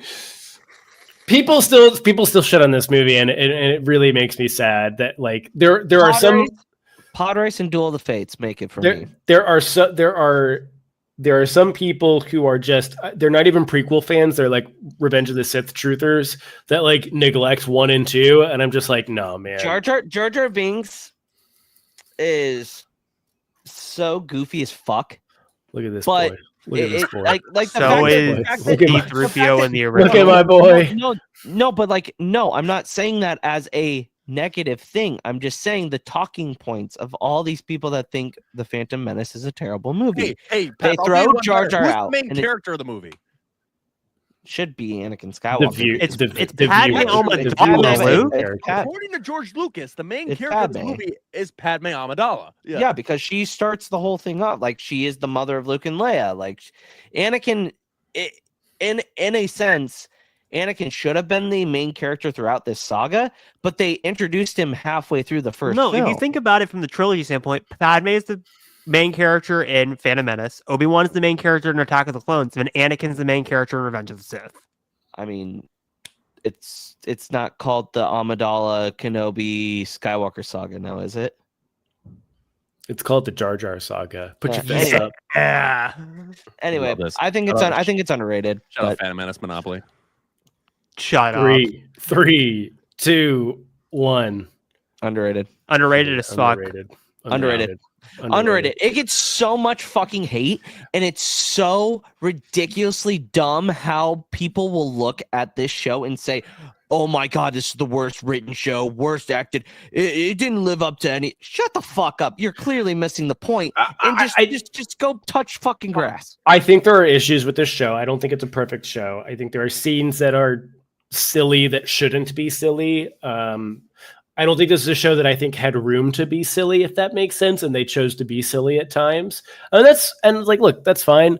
But I have a draft in my TikToks that I'm debating on posting around. But like, if people didn't like this show, I can only assume it's because they have a fundamental misunderstanding of Anakin and Obi-Wan as characters. And the fact that they just forget that the fucking oh my god, the episode 4 in particular just baffles me how people don't look at that and say holy shit, that's Star Wars. Had a great discussion in our hotel room. This show did an amazing job at blending Clone Wars Anakin with prequel Anakin.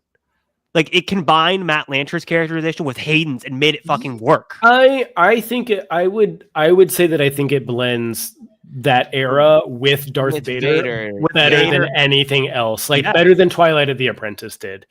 Like, I think just that scene on the rocky planet, I can't remember what it's called, but like when the mask is cut and there's that conversation with Anakin and Obi-Wan, the final conversation. You're talking about the finale. The finale. Yeah. And like, maybe it's true, maybe it's not, but the lighting was not intentional. It's just how the lightsabers were actually just being positioned in the scene.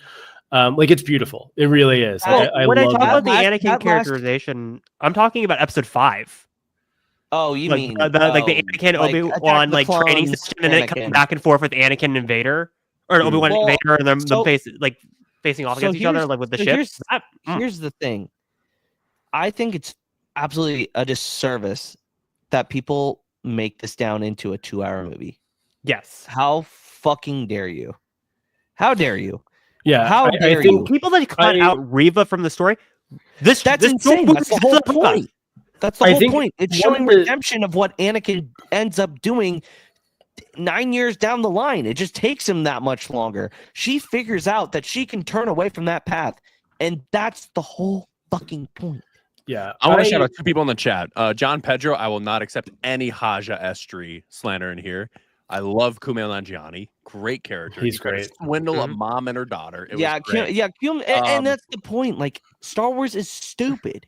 Star Wars is dumb humor. I'm not conceding to John in the chat, but like I said, I think that this was a show that I think didn't have room to be silly, and I think it's like Andor has its silly moments, but I think they executed those silly moments better than the Kenobi show did. That's fair. Like how they handled B2 and stuff like that. Yeah. And was always upkept. Yeah, and it's like they had these moments. They had moments that were silly, not scenes that were silly. And I think Obi-Wan tried to do scenes that were silly, and it messes with the tone of the show. But that being said, like, my thing about Leia in this is that Anakin and Obi-Wan have always been a mirror image of each other. And the thing that I think was so important with Leia is that when we see in A New Hope and forward with the original trilogies, how Vader treats his daughter is the worst way you could treat it. And this is, again, the reflection of Anakin with Obi-Wan. How does Obi-Wan handle Leia? With the utmost care and the utmost tenderness. And that's what's so beautiful about Leia. So we got 2 more. 3. I know which one of them are going to be. 2, 1. Oh no, I think this is the last one. This is the last one. What the fuck is the Acolyte? Yeah, I didn't put it in. I didn't put Acolyte and Bad Batch in here. Get the fuck in there, because we got to throw it in there for fucking engagement. Underrated. We'd also are at 2 hours. Underrated. Okay, the most underrated. Acolyte. Also, I would throw Acolyte and Last Jedi in the same category. Last Jedi, underrated, overhated, misunderstood. Honestly, Acolyte for me is properly. Properly, I would not go with, because the hatred of the Acolyte is so agreed. bullshit. Also, the fact that we're a year removed from the show and it's still a discussion on TikTok lives is fucking stupid as fuck. Yeah, but Last Jedi, above and beyond underrated. Yes. Top five Star Wars film. Oh. Like, I'll make a point that I think no one in this chat will disagree with. Best cinematography in the entire saga, across the entire franchise, even next to Andor. Yeah. And here's the thing that I think that frustrates me with a lot of people that hate The Last Jedi, that will say like, oh, well, it looks good. And I'm just like, the amount of visual storytelling alone in this movie, you could take the dialogue out of this movie and it would still make perfect sense. Mm-hmm. Like, this movie is like fucking genius. I love this movie. Like, I have no problem admitting that like there's just a nostalgia bug in my brain that's always going to put like A New Hope and Empire like way higher, and Rogue One just is Star Wars, the original trilogy. It's just a continuation of the original trilogy, so I love it. This is my number 4. Like, I agreed. If I were younger, this would be probably my number 1, in all honesty. Like, God, I could go on and on and on, and like talking to people who hate this movie that just did not understand the movie, like talking to people about Canto Bight alone. And I'm like, do you not understand the point of Canto Bight? And explaining it to them like they were 5. And like, oh, I never thought about it that way. I'm like, yeah, well, fucking watch the movie next time, dipshit. And I've said for the longest time, even like during my like peak Last Jedi fucking hater phase when I was a goddamn teenager, like the best parts of these movie is the Rey, Kylo, and Luke shit. Yeah. In fucking cinema. I enjoy Canto Bight. I enjoy Finn and Rose in this movie. I enjoyed like the story, the very short story of Tali Lintra. I enjoy it. I think the bomber scene in the opening is incredible. I think the Holdo maneuver, beautiful. Give me something like that in every Star Wars movie. Like, good God, like, I love this movie. It's peak, so good. Peak. Yeah, I mean, John in the chat, I like it when it came out, but it doesn't have great rewatchability to me. I mean, it's one of those movies where it's like so good, it just feels weird to like continuously rewatch. Because like for me, Empire is my favorite. I don't rewatch it very often. So like so the next time I watch it, it feels like kind of fresh to me in some ways. But like if I were to have like Last Jedi on as background music, it would just feel a little bit diluted. You need to be engaged by it. So great. Yeah, you know what? My comfort Star Wars movies are 1, 4, and 7. Like the starts to each trilogy are like A New Hope is like unapologetically my favorite, but it's also a comfort movie for me. Like I can put that on any day of the week and watch it and be happy. Phantom Menace, also a comfort movie. Force Awakens, also a comfort movie. This is a movie that I do love to go back to, but same with you, Char. Like Empire and Last Jedi are things I treat myself to. Agreed. Like Attack of the Clones, that's background music. Yeah, put it on. It's fun. It's campy. It's great. Like, I know this chat and like us are a bit of an echo chamber, but you know what I cannot wait for in the next 5 years? When the sequel fans get older and then this starts getting talked the same way that Empire Strikes Back gets talked about. Because I think we're almost to that point. So here's how I think it's going to go is this is going to be the Empire Revenge of the Sith. Like, agreed. Hands down. I think that Rise of Skywalker will be the Attack of the Clones. It's going to be most people's least favorite, but there's going to be a very small dedicated fan base for that movie. And then like I think that Force Awakens will be kind of that, like, yeah, it's the good one. It's like the fun one. Like I think it'll be like that Phantom Menace, Return of the Jedi. Like, oh, it's the fun one. It's the kind of the kooky, comfort one. But this will be the Empire. Like I think you will have in 2035, it will be a toss up of what your top movie is. It's going to be Empire, Revenge of the Sith, or Last Jedi. Agreed. Yeah. Like it'll be a 3-way battle. It's oh god, I love this movie, but I don't have any others. I know there are other projects that I didn't include. It's kind of intentional, kind of not. I'm still baffled you didn't pick The Acolyte. I've been talking about The Acolyte for like the past week with people. I don't blame you, and I don't want to talk about it anymore. I just threw it in the thumbnail because it was easy engagement. Yeah. Anyways, Acolyte is an Underrated. I'm gonna say this: properly rated over hated.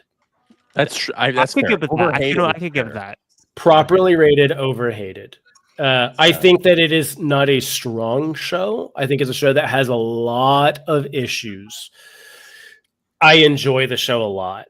Yeah. But I can understand that it's not going to be high when people like rank their TV shows. Like it's just not going to be high for a lot of people. I think the hatred for the show, the dislike of the show is understandable. The hatred is stupid.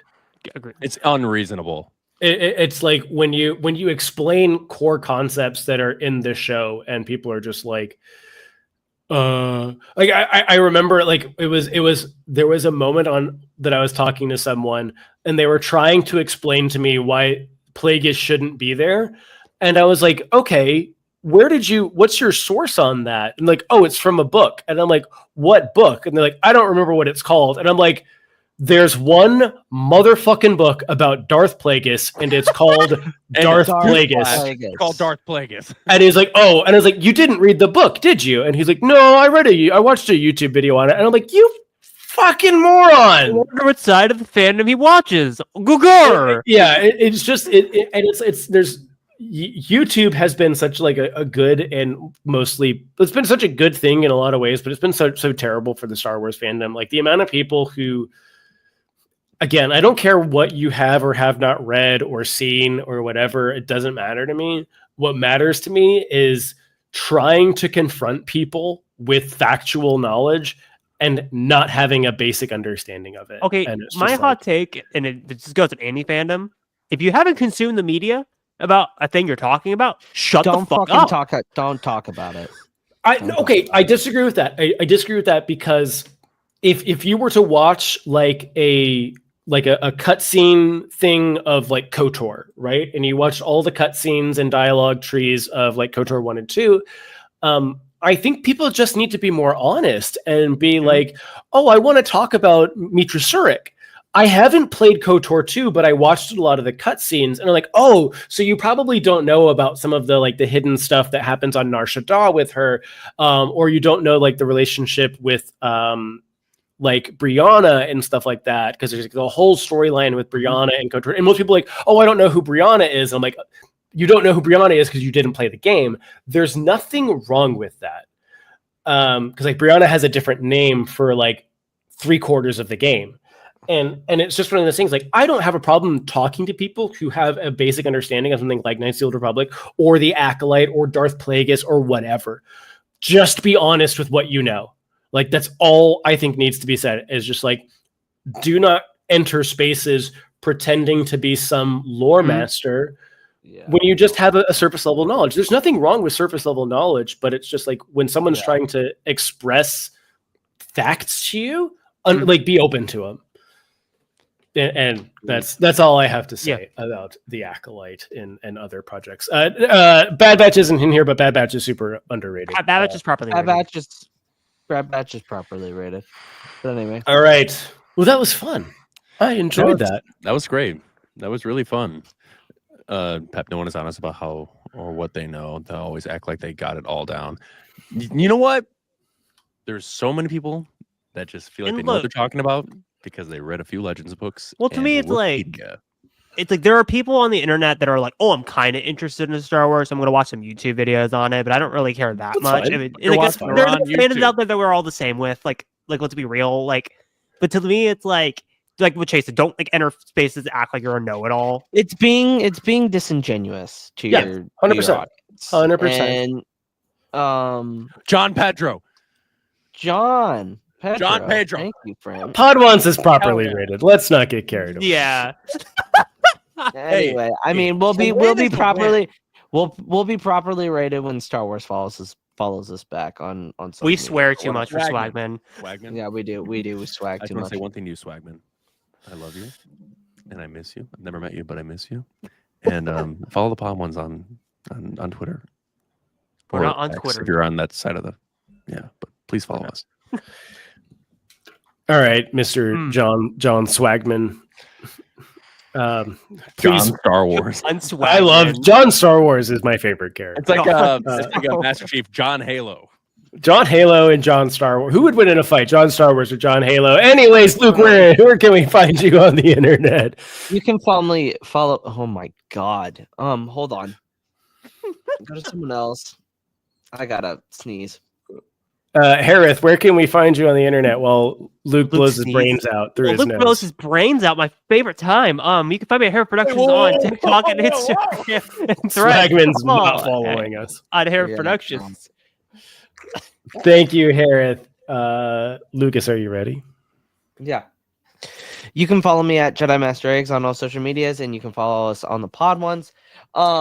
Gentlemen, I think next week we should do our review on the Clone Wars. Oh, I need to play it. I need to download it and emulate it. Yeah, I agree. I'll play it.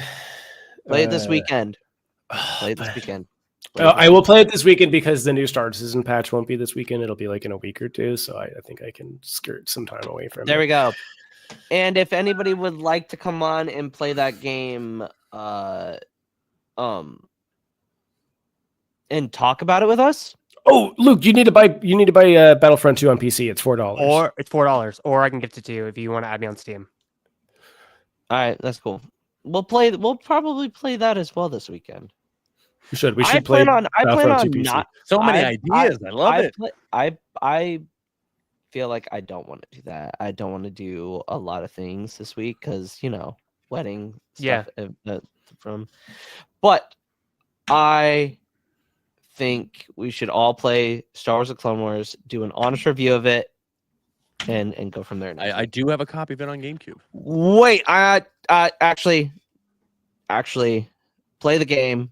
Not next week. I have D&D on Thursday night, so I will not be here. So and I have week after.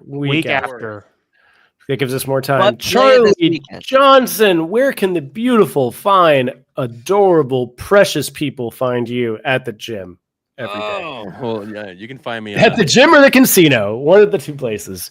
You'll see me succeeding everywhere. You can find me on TikTok, Twitter, and Instagram at CharCharJ as spelled right here. And you can find me here on the Pod Ones podcast every Thursday night except next Thursday. But every Thursday talking about all things Star Wars, Song of Ice and Fire when we get there, Lord of the Rings, you know, the whole 9 yards. That's where you'll find me. But thank you, Charlie. You could find me at Forgings of Black on TikTok, Twitch, and that's basically it. And you can find me on the Pod Ones here, and I do podcasts every once in a while with The Dork Place as well as It's Fan Box whenever those go on and are live. But that has been a great episode of the Pod Ones podcast. You can find us next week talking about something else. I have an idea. I think we're going to copy some other podcasts and steal their content. Who cares? We'll see you guys. Damn. I am not logged in. I cannot end this live, so I'm just going to keep talking until someone else ends it. Anyway, next week we'll be playing